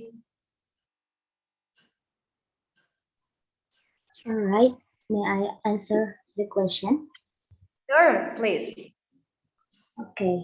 The question is, in using Animaker, how to deal with different cultural constraints and different age ranges? Our answer is Animaker has a variety of templates and graphics that can be used to create videos, but it's important to make sure that the content is culturally sensitive and appropriate for your students, and you can use your own discretion when selecting templates and graphics, but it's always a good idea to consult with other teachers and if you have any doubts. And Animaker is also designed to be used by students of all ages, but you may want to consider the age of your students when selecting templates and graphics.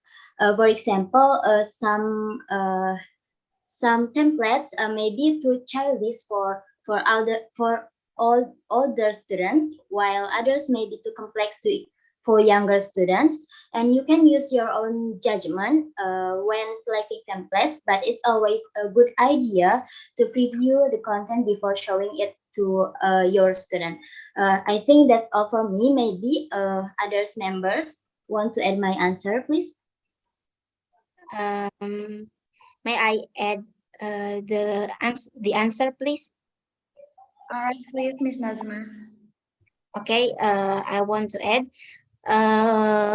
Next, we can adapt the content. If it is necessary, we can adapt content according to the needed of students. For example, we can create templates or graphics that are more culturally relevant to the students, or simplify or modify existing templates to make them more appropriate for younger or older students. And next is provide guidance and support. Be sure to provide guidance and support to students in using Animaker.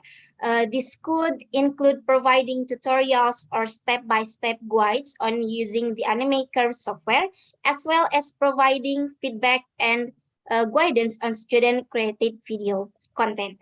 By providing support and guidance, we can help students create animated videos that are high quality, culturally sensitive, and appropriate for their age and development level. Maybe that's from me. Hope it helps. Thank you. All right, thank you for the first group for answering the question. Hopefully it can answer the question from Mr. Devi. So since we have already have the question for the first group, is there any question that adjusts for the second group?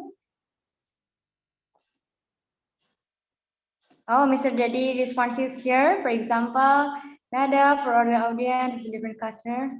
Okay, all right. All right. So far, is there any question for the second group?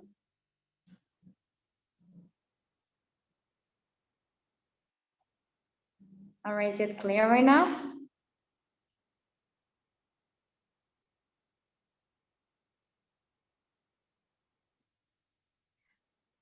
All right, let's make sure to Mr. Devi. Mr. Devi, is it answered by the first group?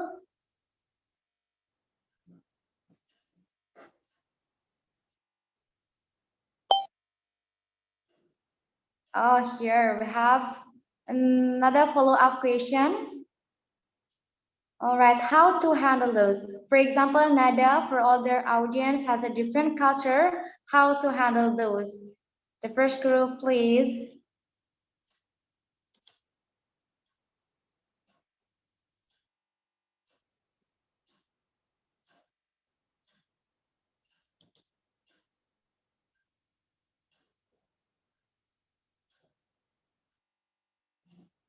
Oh, all right. It become a homework for them. Okay, hopefully we can we can discuss it again. We can discuss it again in another opportunity. And I'd like to say thank you because we don't have the question for the second group, and let me make sure it. Does anyone want to deliver the question directly? If you want to ask the question directly, please you may turn on the raise hand feature and deliver the question directly by turning on the audio after I welcome.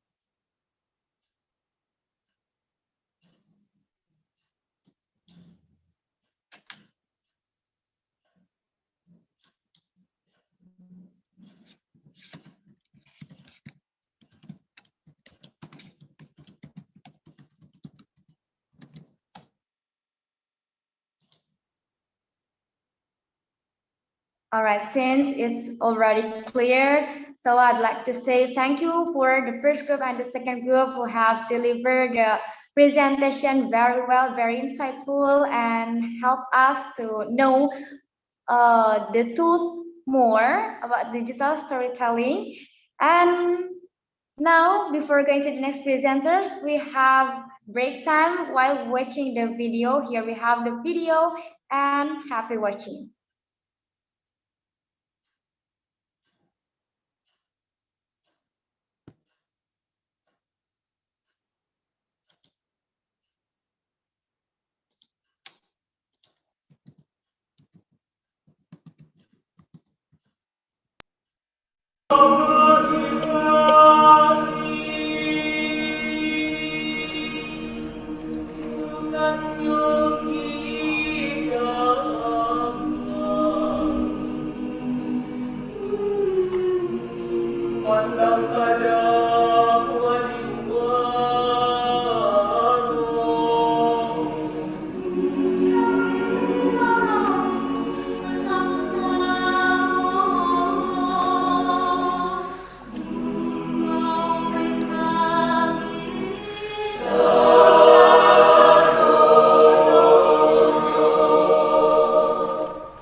All right, ladies and gentlemen, now let's continue the presentation from the next group. The next presenters will be the third group. So please welcome Ms. Rafi Marsika, Mr. Raka Rahadi Raditya, Ms. Ain Latifa, and Ms. Firda Maria Ufa with the title, The Use of OpenToons as a Current Digital Animation Tool. To the presenters, please.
Okay, Assalamualaikum warahmatullahi wabarakatuh.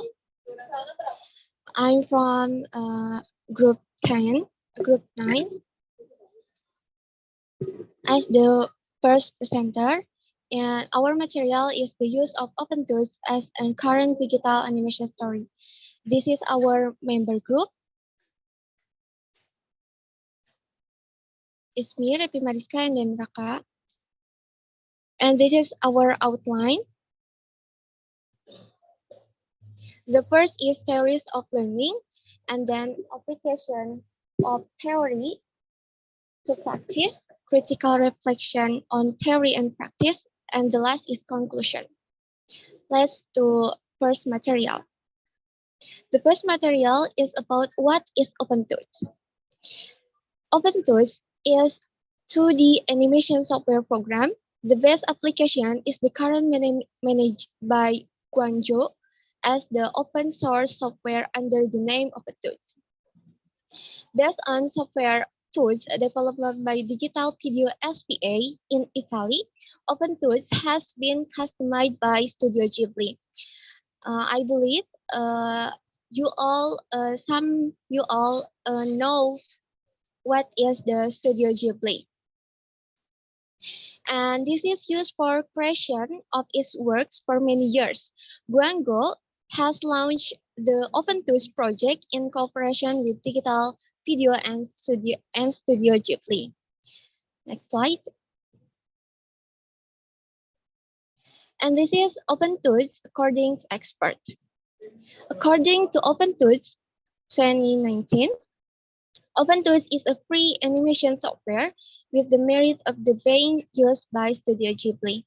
And according to Mr. Yang, in his article, The Role of Digital Technology in the Animation Curriculum International Journal of Education and Humanities, OpenTools provides a variety of animation tools such as the brush, paint packets, eraser, and so on. In addition, it can also import and export a variety of formats, including message sequences, video, SYF, and so on. So that's all from me. The next material will be developed by my member. All right, thank you, Iska. And This material will be delivered by myself. Application of theory to practice. The first one is actually, what is the name of the tool? It's already been delivered by Iska. It is OpenTunes. And then why we chose this tool? Well, when we were trying to find an animation tool, one of our members suggests this tool called OpenTunes. She said that this tool had been used by a famous anime studio, or for those who do not know what is anime, anime is a Japanese style animation, and the studio called Studio Ghibli. So we think if this tool has been used by the famous studio, it is sure that this tool is a good tool for making animations. And then, what are the objectives? It is a software for producing two-dimensional animations. And then it is free, so people could use it for commercial and non-commercial projects. And then it is available as an open source, so that anyone can modify its source code freely. For example, like plugins by Duango, and then a scanning tool by Studio Ghibli themselves. And then it aims to develop a new platform for connecting the academic research with cutting-edge animation production. The last one is how it works. Well, OpenTunes can be used to create animation with multiple effects using the SDK or Software Development Kit plugin provided by the developers. You can change picture style by overlapping images to create a new image. The animation application allows you to change the incident light on your animation by using the light effect. And animators can also create a wavy distortion animation for a more detailed two-dimensional animations. These two are from a plugin developed by Duango for OpenTunes. For those who do not know, Duango is a telecommunication and media company based in Japan. And then, as OpenTunes is open source, it allows you to create new function to meet the on-site demands of any commercial project. There is a scanning tool that's created by Studio Ghibli to bridge the gap between scanning different colored scan without any issue. The last one, OpenTunes has its application in different animation projects for commercial use, school events, professional production, amateur production, and more. Maybe that's all from me. And next, after my material, we'll be showing the video first.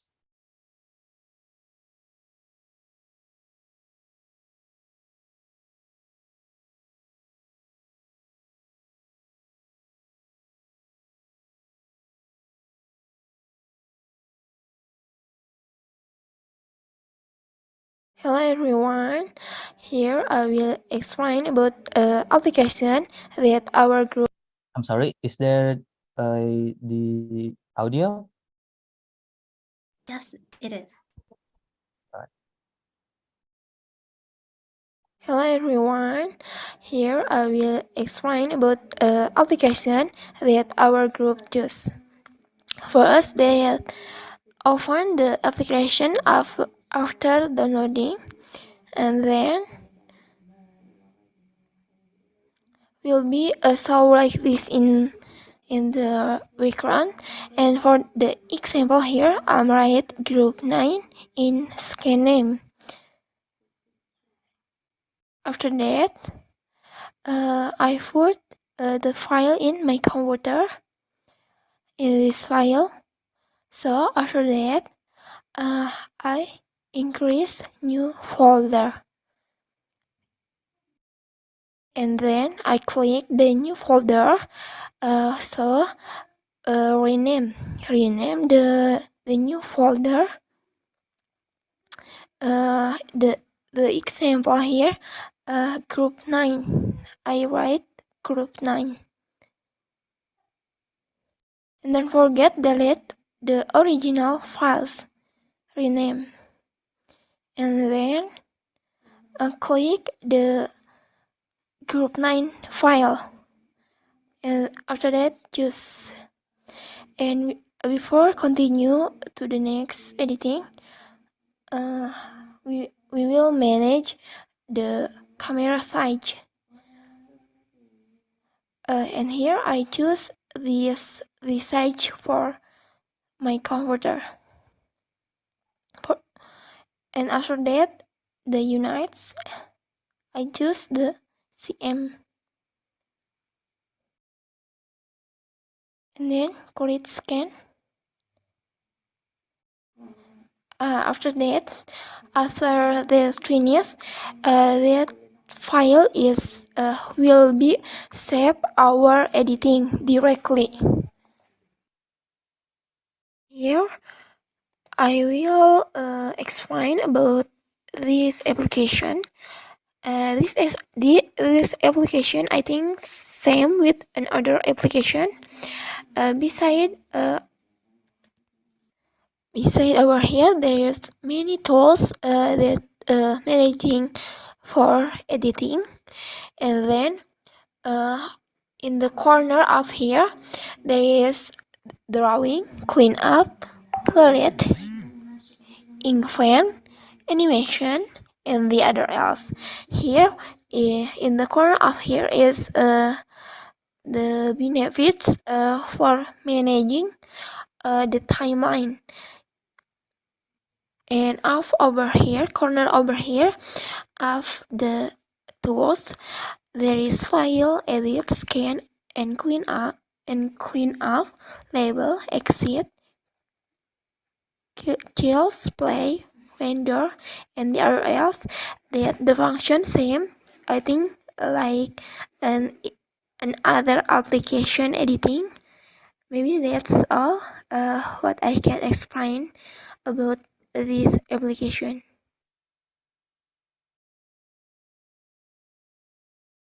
All right, let's continue to our PowerPoints. The next material will be delivered by Firda. Okay, thank you, Rafa.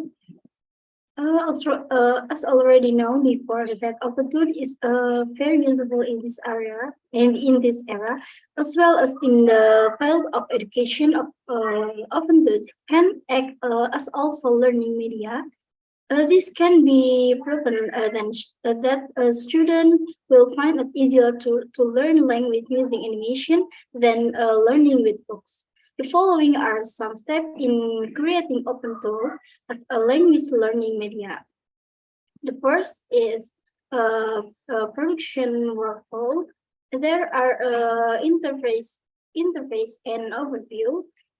The term Office Productivity Software covers many products that you may have used or heard of, but there may be more to it that you think.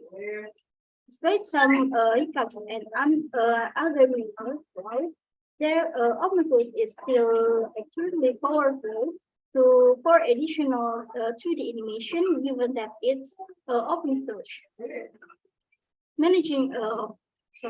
The next is managing projects. Managing projects are an easy way to manage search and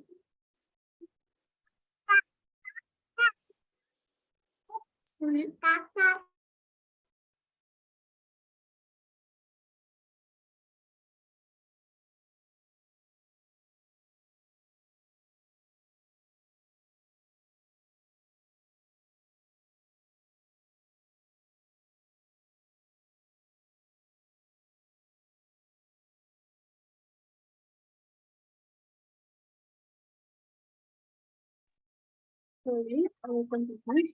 The next is managing projects. There are an easy way to manage a scene and file and use input. They allow you to organize your production material, but not only defining the default setting used during production, but also the default folder where file will be automatically saved and where file will be relieved from the when the needed. The main advantage of managing production project is then a consistent of production setting and production material can be achieved. The next is setting up a scene. In this step, we as creator must prepare the sentence that will be used in creating animation. The next is scanning paper drawings. Hand drawn elements are first defined into in the open sheet and the outline using a scanner. This element may consist of animation levels, which are a sequence of image that belong to the same animation or background image or overlays. Next is cleaning up scan and scan drawings. The scan image then goes through a cleaning process and is automatically cleaned when necessary, using a paper hose and with the associated file and grid setting. In the case of a line art image, tests are prepared for the painting process. The next is drawing animation levels. Animation levels can and clean in OpenTools that just create directly in OpenTools are painted using the style stored in the palette and two steps.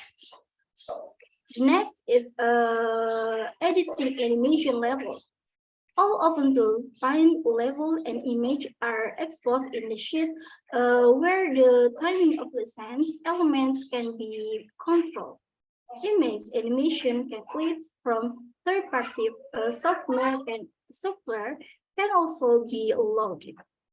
The next is managing letters and style. In OpenTools, Toon's picture and Pinterest animation level come with their own letters, containing style that can be used to draw liners and paint liners and the areas. Raster letter, on the other hand, can be edited by using the style file in the raster drawing palette, which is shared by all raster levels in the project. The next is painting animation level. All tools level drawing are more made of lines defined by scanned or vector image strip, and areas defined by tracing lines, raster, and vector lines can be painted or erased painted completely. Areas can be filled with style or remain empty with full transparency. The next is working on sheet or timeline. Exit a digital version of a traditional exposure sheet that lets you control the timing of all sense elements. It is organized in columns and rows. Each column contains an animation layer, and each row represents two content of the frame column and divided into cells, which represent the content of the column and given. Okay, the next is a creating movement. Each translation uses from an object to a specific frame automatically defines a keyframe. When keyframes are specific on multiple frames, the position between are automatically interpolated. The next is editing using grid and curves. Display charging in column, where each column represents one of parameter can be animated at each row. Show the parameter color in display. Transformation data can be saved and loaded as curve file to allow export and import from one scene to another, and can be exported as well as that file for use in other software.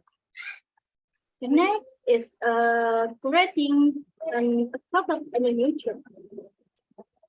Pop-up animation is based on a character created from several pieces that are combined together to create a creative model. For example, a basic model can be created from a drawing for a head, on a torso, on a for its arm, and for its leg. Next is creating animation using plastic tools. This allows you to simulate various phenomena such as rain, snow, sparkle, smoke, and random element configuration. For example, piles of shining stars starting from a single shining star, or grass waving in a meadow starting from a single animated grass blade. The next is applying effect. Using the various parameters of profile, effect can be fully customized. A series of presenters that simulate some basic events are also available. You can use as a presenter to better understand how to set the parameter, or you can setting a point to create your own effect. The next is using particles of effects. This allows you to simulate various phenomena such as rain, snow, sparkle, smoke, and random element configurations. For example, pile of shining stars starting from a single shining star of waving grass in a meadow starting from a single animated blade of glass. Next is the last is preparing and rendering. Animation can be provided on algorithm, including the final model of the group, feature, or by rendering the previous visually hit in the spread window to the process of final animation, including all transformation and effect applied to the same elements, and the scenes must be rendered. Maybe that's from me. I will give to the next material, that is Latifah. The time is yours.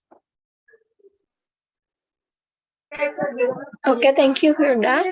Here I will explain about critical reflection on theory and practice in this application. First, that is advantages of open tools. That is, you can combine hand drawing and digital animation. No other program lets you take a scanned image and digitally polish it the way OpenToons does. The program is great, but also ensure that developers are always improving their product. OpenToons is a very powerful tool for traditional 2D animation. Given that is open source or free application, you have nothing to lose by downloading and practicing editing with this program. The ability to animate then clean up that animation, have color sweats in a palette, bring real hand-drawn animation in the digital. And second, here there is this advantage of OpenToons. Here, I think some features and windows are hard to find. Many of the windows you think are important but available are available the first time you open the program. You will have to look around a bit to enable in the application, like timeline and other features else. It's a minor graph, but it does leave you frustration while loading this program. And then, third, that is utilization of OpenToons features. This application, I think this application, we will meet powerful digital drawing tools like vector and bitmap drawing tools with full support for graphics table will allow us to create illustration of any complexity. Color in the palette can be edited at any time. Updating all files, and then the updating all files automatically, and performs like this also about effect and conversation like blur, lighting, low mouse, warp, and more than 100 pages are available. With this program, we can automate routine tasks using the scripting agent, and then at the same time, the application will also allow us to track movements. Okay, next slide.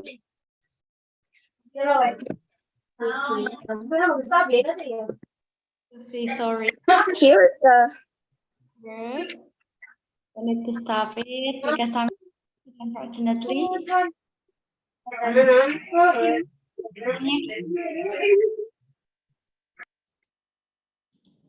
Am I audible? Yes, Miss. All right. Okay, for the third group, I would like to say sorry because the time is over and we still have one group more. But I'd like to say thank you and I'd like to say thank you and appreciate for your informative presentation today. All right, now for the last one, for the last group, let's call upon the fourth group. Let's call upon Mr. Iqbal Saiful Ramadan, Mr. Raihan Gantina Wibawa, Ms. Melati Nursamsyah, and Ms. Dindin Fadila Harun Air, with the title Make Animations Easily and Fun Using the Flippa Clip application. Please.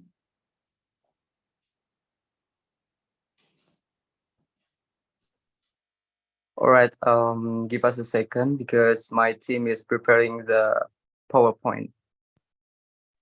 All right, please.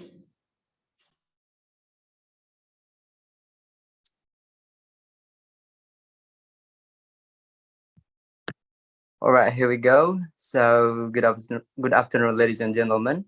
So we are going to start our presentation today, and then I wish my voice sounds clear here, and then also I would like to say I wish the in healthy condition today, and then first thing I would like to say thank you to moderator who has given us an opportunity here to convey our topic today. All right, ladies and gentlemen, as we can see here, our topic is about making animation easily and fun using the Flip a Clip application. But before we talking more about the Flip a Clip, allows me to introduce my member groups. So there are 4 members, including me, Iqbal Saiful Ramdan, and then there is Denden Fadila, and also Raihan Gantina Wibawa, and the last is Melati Nursamsyah. Well, next slide, please.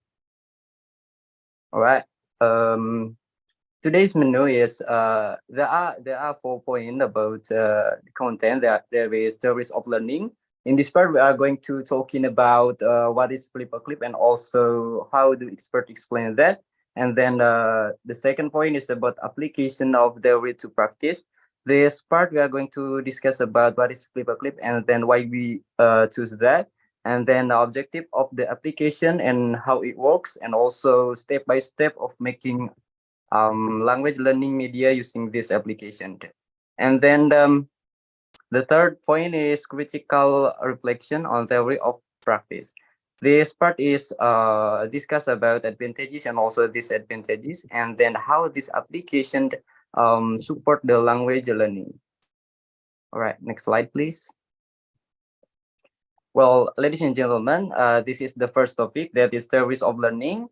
And this topic will be explained by myself. So here we go. Well, Flip a Clip is a mobile phone application that allows users to create 2D animations using a variety of tools and features. It is an easy to use and accessible platform for animators of all skills levels, from beginners to professionals. All right. And then one of the great things about Flip a Clip is that available on both Android and also iOS device, and then it is accessible to a wide range of users. It is also free to download and use. And then, ladies and gentlemen, you have to know that Flip a Clip has becoming popular among amateur animators, artists, and then students due to its ease of use and wide range of capabilities. Has also been used by professionals to create high quality and animation and short films. Right. Next, according to Hanif 2022, said that Flip a Clip is an application on gadgets that are helpful for the animation of 2D, animation Vimatra, flat animation, and other method of composition. All refers to the same animated quality, same as character as the way they are made.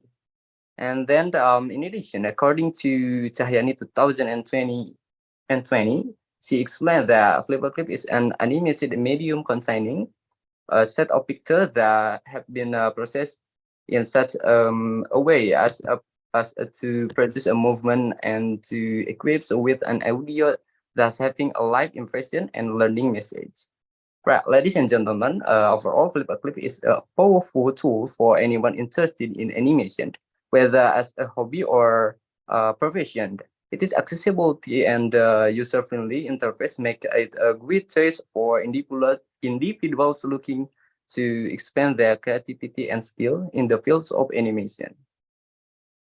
Right. I guess that's all I got. So let's move to the next topic that is about application theory to practice. It will be explained by Rehan and also Melati. Time is yours. All right, thank you, Aikla. So what is the application or tool?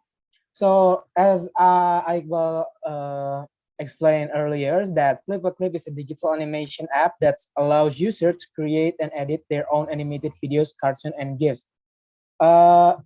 In this case, own animated videos. So this application is heavily based like a stop motion app that we can draw our drawing frame by frame to create an animation. We can also add audio and etc. to make our animation look more appealing. Next slide, please. So why we choose Flip a Clip? The reason why we choose Flip a Clip because it is very simple to use and very flexible. As long as you have skill and patience, the result animation will be good. Because this is a stop motion app, we as a user have to be patient because we have to draw the animation frame by frame, and if we achieve that, we can get a decent result of our animation, and we can also enhance it with any other method. Next slide, please. So the objective is to improving drawing skills, of course, because this app is require a lot of drawing skill and patience also. And next is this app can also make advertisement, not only advertisement, but this app can also create a lot of things because the limit is our creativity, I think. And content creator, for example, Takotok.design and Elhija. This content creator is famous on social media to create an awesome animation that can be entertaining or can be educating also. And then the last is for learning media, of course. We can use this application for learning medias, especially for language learning maybe. We can share our story, we can share our learning media, and etc. Next slide, please. And how it works, or feasibility. Flip a Clip is very simple. This is an Android app, so we have to Android or iOS app, so we can use it on a smartphone. And the device has to be Android 5 or newer, and also have decent storage to accommodate this application. And also we need to have basic knowledge for operating the app. And also, as I said earlier, we have to have a decent drawing skill and creativity. I think that's all from me. The next material will be presented by Melati. All right.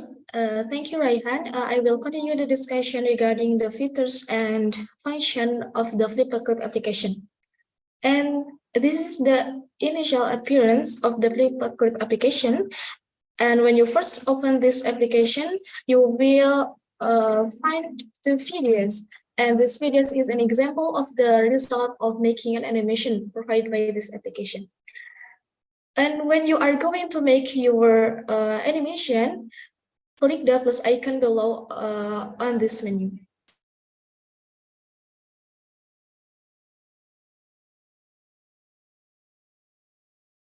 And then this is the new project screen menu. In this menu, you have to make a setting first, such as naming the project you are going to create, selecting the background and selecting FPS or frame per second to measure how fast you want your animation to be when moving.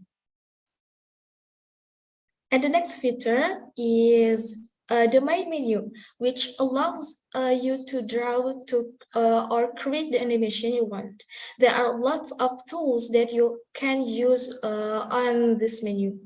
For more details on what was on the menu earlier, let's watch a video about the step-by-step of making language learning with Flipperclip by our group.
Alright, hello everyone, welcome to the tutorial of Flipperclip. So this tutorial is just to let you know on how to operate Flipperclip as a application or drawing application. So here I already download the Flipperclip application from the Play Store. This is a very simple app.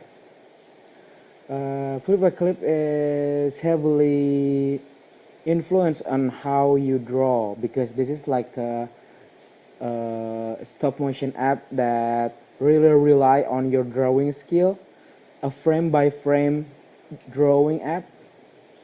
So this is the main menu of Flipperclip. You can see here, you can check your account or app setting, or you can know the about of the application, just the setting. And this is my project. This is the list of my project, and there's the Discover tab. And the Discover tab is like a tutorial tab, or there are some maybe inspiration to use this application or challenge you can participate. There's also frequently asked question about this application. So let's get started to create a new project. So if you want to start to create an animation, you can tap this plus button, and you can name your animation or your project. Let's say tutorial. You can change your background or the color of your background. Let's stick with white. And you can change your size. We stick with 720p. And there's the frame per second selector. This is very important because if you set the frame per second to highest, like 30, you need a 30 frames to make it into 1 second. That is very smooth animation, but you will have to draw 30 frames for each second. I suggest that we can use 12 frames per second for beginners, I think. So let's create project. So in this main screen or the drawing screen, you can use your pen, or you can use your eraser or your lasso tool or your eraser. You can also change your size of the eraser like that, and you can change the color. You can undo this. This is a very familiar user interface, like in the Advantage. So this is the very familiar, and you can add text. You can also add text in your animation, or you can just delete it. Nice.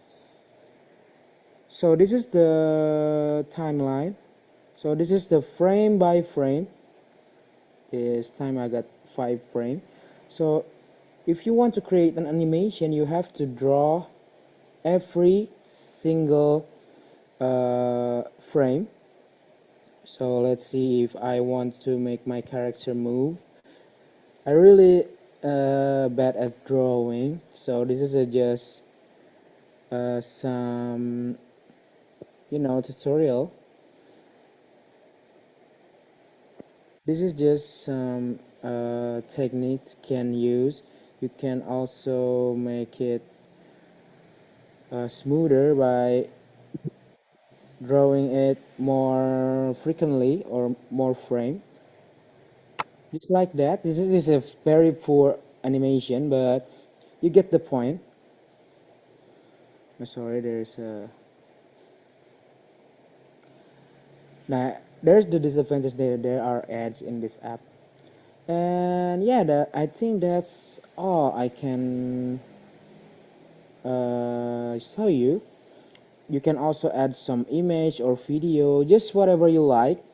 It is up to your creativity, but here is the reality. Here is how to use Flipper Clip.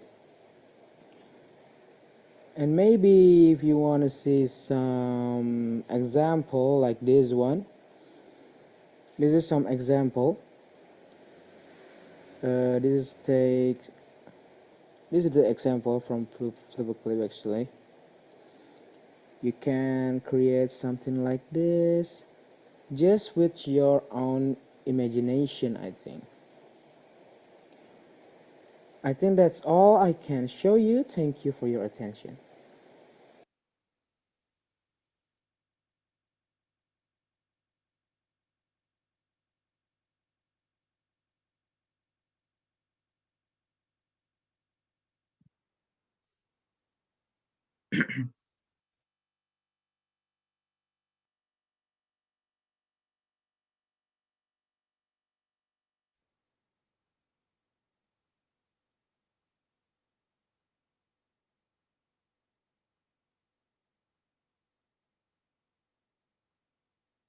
Maybe that's enough for me, and for the next part will be delivered by Denden. All right, everyone. Firstly, I want to say thank you very much to the moderator for letting me join this discussion.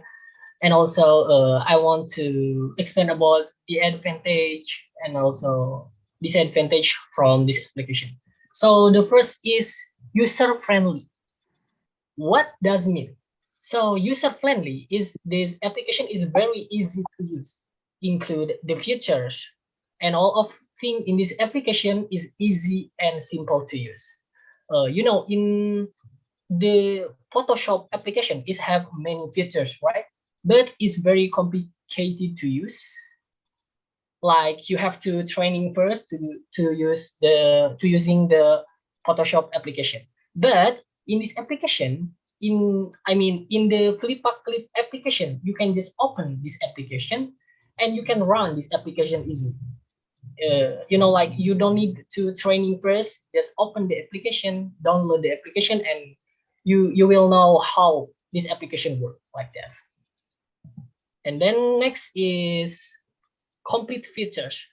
So like the presenter before explained before, so there is so many features in the Flippaclip application, and also the feature is very simple to use, I think, like that.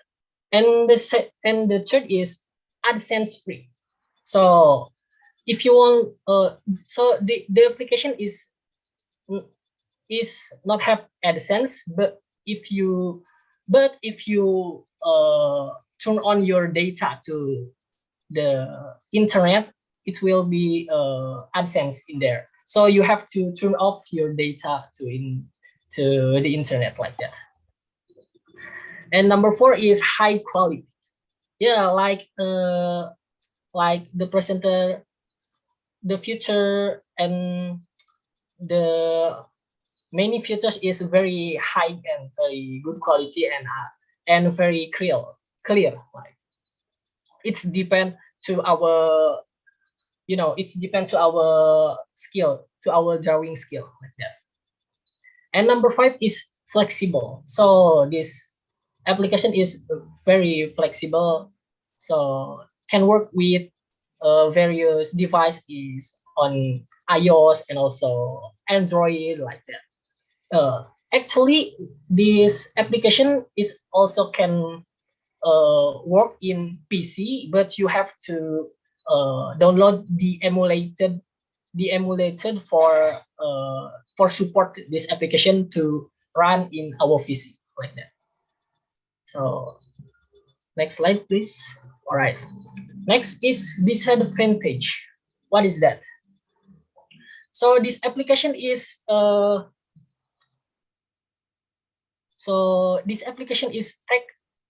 takes up a lot of space. So yeah, I think this application is you need to what is that? You need to uninstall other application for run this application in your device because it takes up a lot of space like that. All right, and last is restrict feature access. So some features in this app only can be accessed by purchasing the premium version. But wait, I'm sorry, my video is error. So, but I have some tip for what is that, for solve this problem. So you can just download the mod version in Google, but is it's illegal. So I don't suggest you to use these tips. But if you have some money, you can just purchasing the premium version for support the developer like that. All right, next slide, please.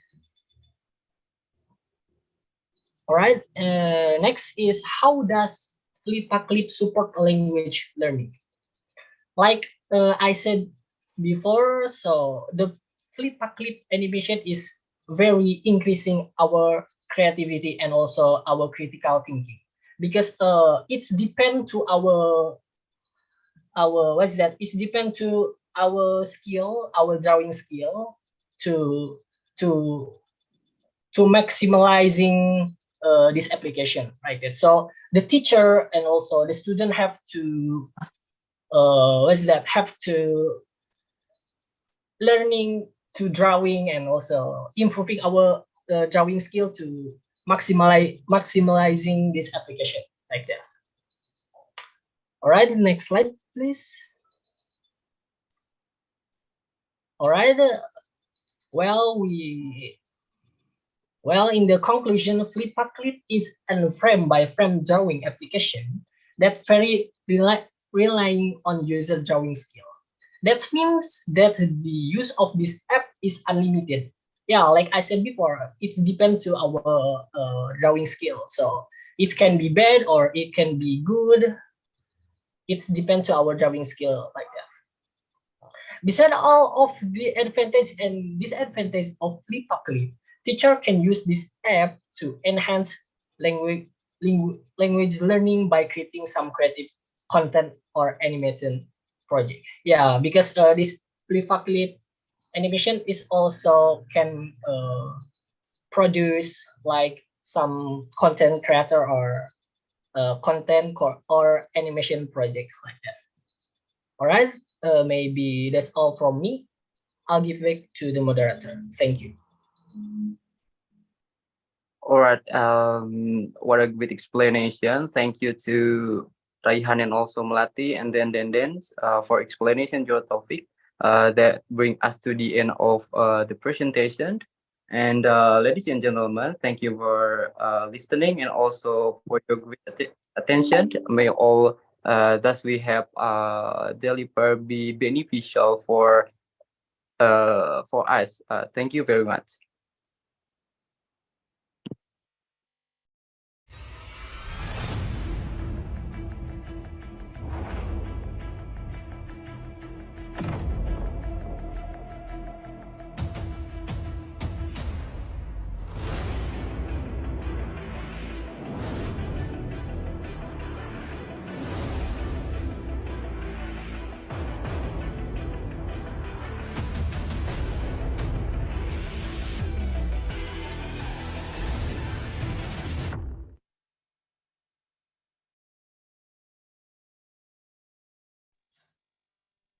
All right, thank you for the last group. Thank you for the valuable presentation has been delivered. And now this is the time for question and answer session. Like previous ones, I would like to select the question from chat box. So for participants who want to ask a question, you can type your question in the chat box, or you may use raise hand feature and deliver the question directly by turning on the audio after I welcome. Is there any question?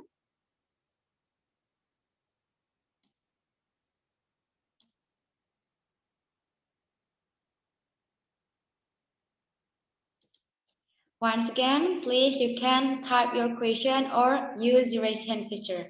All right, here we have Miss Rini Raskande. All right, Miss, please, to deliver the question. Hi, am I audible? Yes, it's clear. Yes, so I would just like to address this question to the recent presenters. So I would like to ask, what kind of languages does Flip-a-Clip supports? Does it support any kind of languages? Or are there any certain languages that it only supports, like English, or is it limited only, or it supports all kind of language? All right, thank you for the question, Miss. So the recent group, is it clear enough? Yes. And you are pleased? Okay, you are pleased to answer the question. All right. Let me ask the question. So, what does Flip-a-Clip language that's support? Yeah. So I think the language support for Flip-a-Clip is unlimited because it depends on the user. If the user try to create an English animation, the user can create the animation and add sound effect, the English sound effect, and also the English narration. But if the user is come from another countries, the user can also use another language, but in the application mainly use focus on English language. All right, so this is focus on English language. Because it's limited, right? All right. Miss Winnie, is it clear? Yes, thank you. All right. All right. Thank you, Miss, for the question. And is there any question, everyone?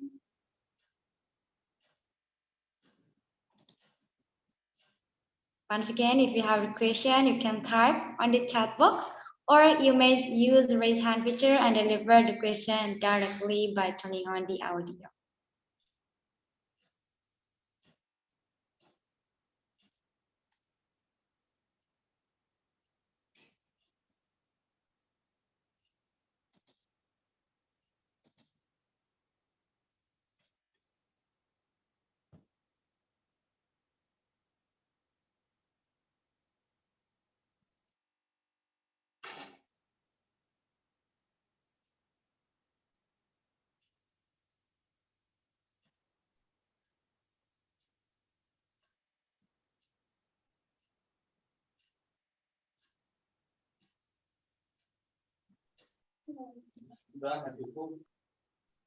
All right, since while waiting other questions, maybe I have a question to both of your groups, the third and the third and the fourth group. Is your application has specific users, or is it can be used by all students at all levels? Because yeah, since I have previous I have the students in junior high school, is it possible for me to give this application for them, and what's the consideration? That's the question for both of your group. Maybe the third group is please to deliver the voice of yours. All right, can I answer the question? All right, please. I think for Flip-for-Clip, it is appropriate to use for maybe an elementary school student and above, because the application requires a drawing skill, of course, and creativity, and also the ability to operate the app. And I think elementary school student is able to create some animation with Flip-for-Clip. Which said that the more adult user also can use Flip-for-Clip. All right. Okay. Thank you for the first group. What about your application, the third group? Because that's interesting. Is it has specific users?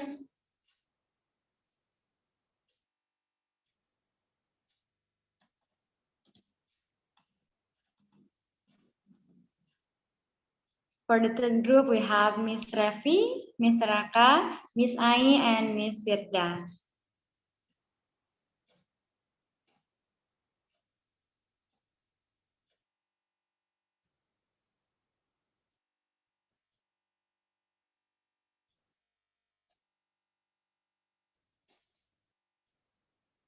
Are you there, Miss Revi, Mr. Raka?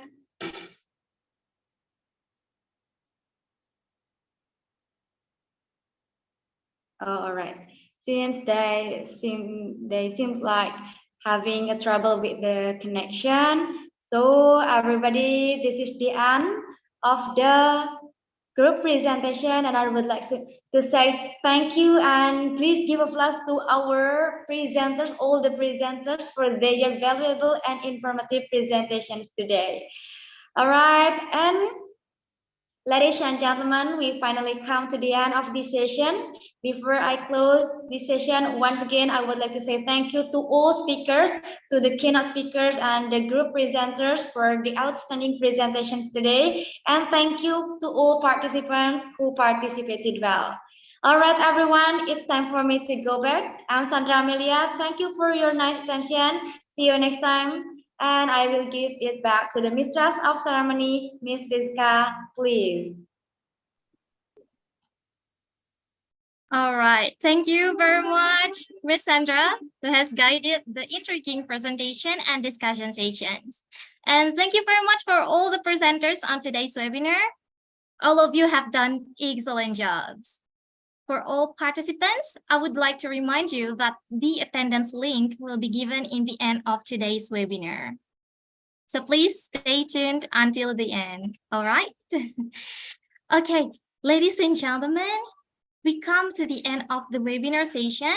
There will be an announcement of the best group presentation.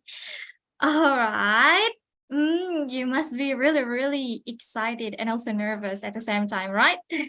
So here, you can know the best group presentation by seeing the videos which are played by our committee. So here, let's see. The best group goes to...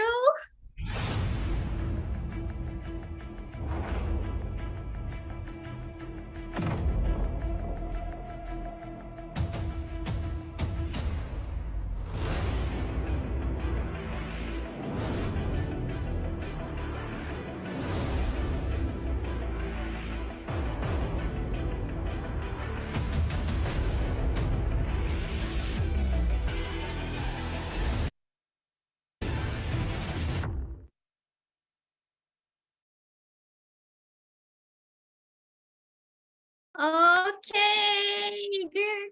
Congratulations for group 8 with flip clip application. Congratulations. And you will get rewards from our committee. Especially it will be 200,000 rupiah from us. So once again, congratulations, everyone. You have done a great job. So yeah, it's all right for the rest of the group. You have done a great job too. So for everyone, please keep up the great work. All right. Now we are going to the next session. There will be a closing statement from our coordinator of international webinar on digital storytelling, Ms. Santiana as M.Pd. She is also going to deliver, she's going to close the session officially too. All right, so to Ms. Santiana, please. All right, thank you, Ms. Rizka. Bismillahirrahmanirrahim. Assalamualaikum warahmatullahi wabarakatuh. Salam sejahtera, Om Swastiastu, Namo Buddhaya, Salam Kebajikan, Rahayu. Distinguished Rectors, Vice Rectors of Universitas Siliwangi, Head of Senators of Universitas Siliwangi, the Deans of the faculties, the Head of English Education Departments of Universitas Siliwangi, all of the keynote speakers, distinguished guests, presenters, participants, ladies and gentlemen. Good afternoon. All praises are due to Allah Subhanahu wa Ta'ala, who has been giving us guidance, happiness, healthy, blessing, and mercy, so we can attend and participate in this event without any obstacle. Praise and salutation upon our Prophet Muhammad Sallallahu Alaihi Wasallam, the last messengers, the best figures and the universe. Ladies and gentlemen, on behalf of the committee, it's my great pleasure and also my honors to be able to extend our warmest thank you to all of you to attend and participate in the international webinar on digital storytelling with the theme Creating Digitalized Storytelling for the EFL Instructional Media, Challenges and Benefit from the beginning until the end. Alhamdulillah, international webinar on digital storytelling has mostly been done. On behalf of the committee, I would like to express my sincere gratitude to all the keynote speakers from 4 countries as university partners. Dr. Amitabh Vikram Dwivedi from Shri Vaishno Devi University, Jakarta, India. Dr. Muthmainnah M.Pd from University of Al-Asyariah, Mandar, Indonesia. Dr. Sybill Krizzia Gabronino Ledesma from Leyte State University, Philippines. Ms. Ming-yao Winnie Hsung from Taipei Wanfu Public Elementary School, Taiwan. All right, ladies and gentlemen, we are very proud that there is so much enthusiasm to take part in the international webinar. So the participant consists of 755, 755 participant is very, great in our mind, is more than our expectation actually. And it is consists of 15 countries around the world. This is an extraordinary achievement for Siliwangi University, especially for the English education departments of Universitas Siliwangi. So on behalf of the organizing committee, we express our thank you to the rectors of Universitas Siliwangi, the head of senators or vice rectors and presidents of Indonesian Education Certificate Volunteers, University Al-Asyariah Mandar Indonesia, Shri Mata Vaishno Devi University Katra India, Southern Leyte State University Philippines, and Taiwan Wanfu Public Elementary School Taiwan for all the support, as well as the various parties that have helped organize this event through online mode, which is very successful. We also deliver our appreciation to all keynote speakers from 4 countries, presenters, my students. That's very great, awesome there. And all the participants who have already participated in our webinar. I thank you all, the committee, for your great contribution from the beginning till the end of the session. And all in all, on behalf of the organizing committee of the International Webinar on Digital Storytelling with the theme Creating Digitalized Storytelling for EFL Instructional Media, Challenges and Benefit, we would like to express our apology for the inconvenience that we will probably experience during the online mode conference in this webinar. Finally, on behalf of the organizing committee, I would like to say thank you. And now I obviously close this international webinar on digital storytelling by saying Alhamdulillahirabbil alamin. Thank you very much for your kind attention. See you when I see you. Assalamualaikum warahmatullahi wabarakatuh. Thank you all. Thank you very much, Ms. Sandiana, and also congratulations to all the presenters, especially for the best group presentation. You have done a great job. I'd like to revise that you will get a reward from us, 200,000 rupiah. So congratulations. Please wait. We will contact you as soon as possible. You are also amazing. Keep up the great work. And also thank you very much for all the participants. Now we are gonna do photo session. To all participants, please turn on your cameras. All right. Be ready and give me your best smile, please. All right. This photo session will be led by me, and the photo will be taken by our committee. Let's start from now. We have, how many slides we have here? Okay. Here we go. Let's start from the first slide. Because we don't know which slide we are in, so please keep the pose, okay? 3, 2, 1.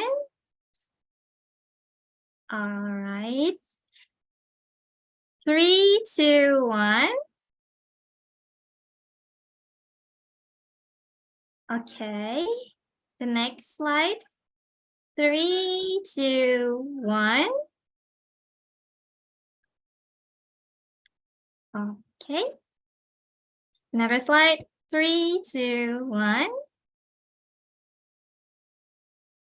Okay. The next slide. 3, 2, 1.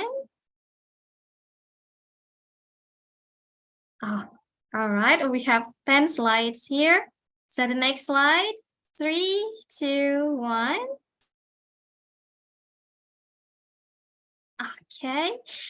Next, 3, 2, 1. Okay, the 8th slide, right? 3, 2, 1. All right, the next slide. 3, 2, 1. Okay, so now will be the last slide. 3, 2, 1. All right. Thank you very much, everyone. This is the end of the photo session. Thank you. Ladies and gentlemen, we have dropped the attendance link in the chat box. Don't forget to fill it out, okay? Please make sure that you have written your name and your active email correctly, since that name will be put on the certificate and the certificate will be sent automatically to your email, okay? And the deadline for the filling out will be until the end of the day today. It means 23 to, I mean 12 a.m. So everyone, please fill in the attendance link immediately, okay? All right, ladies and gentlemen, this is the end of today's webinar. On behalf of the International Webinar on Digital Storytelling Committees and English Education Department of Siliwangi University, we would like to give our highest honor and express our gratitude to all distinguished keynote speaker, Dr. Amitabh Vikram Dwivedi, Dr. Muthmainnah M.Pd, Dr. Sybill Krizzia, Gabronino Ledesma, and Ming-yao, Winnie, Hsung. And also, we would like to say thank you to the head of the English Education Department and the lecturers of the English Education Department who have joined the webinar since day one. And also all the presenters of group presentations and distinguished participants for your contributions on this in this webinar. All right, thank you very much. It's really nice to meet you all here on Zoom. I'm Krizzia M.Pd, signing off. Thank you very much. Don't forget to fill in your attendance link. Start from the first day until the second day. See you when I see you. Have a great weekend, everyone. Goodbye. Thank you.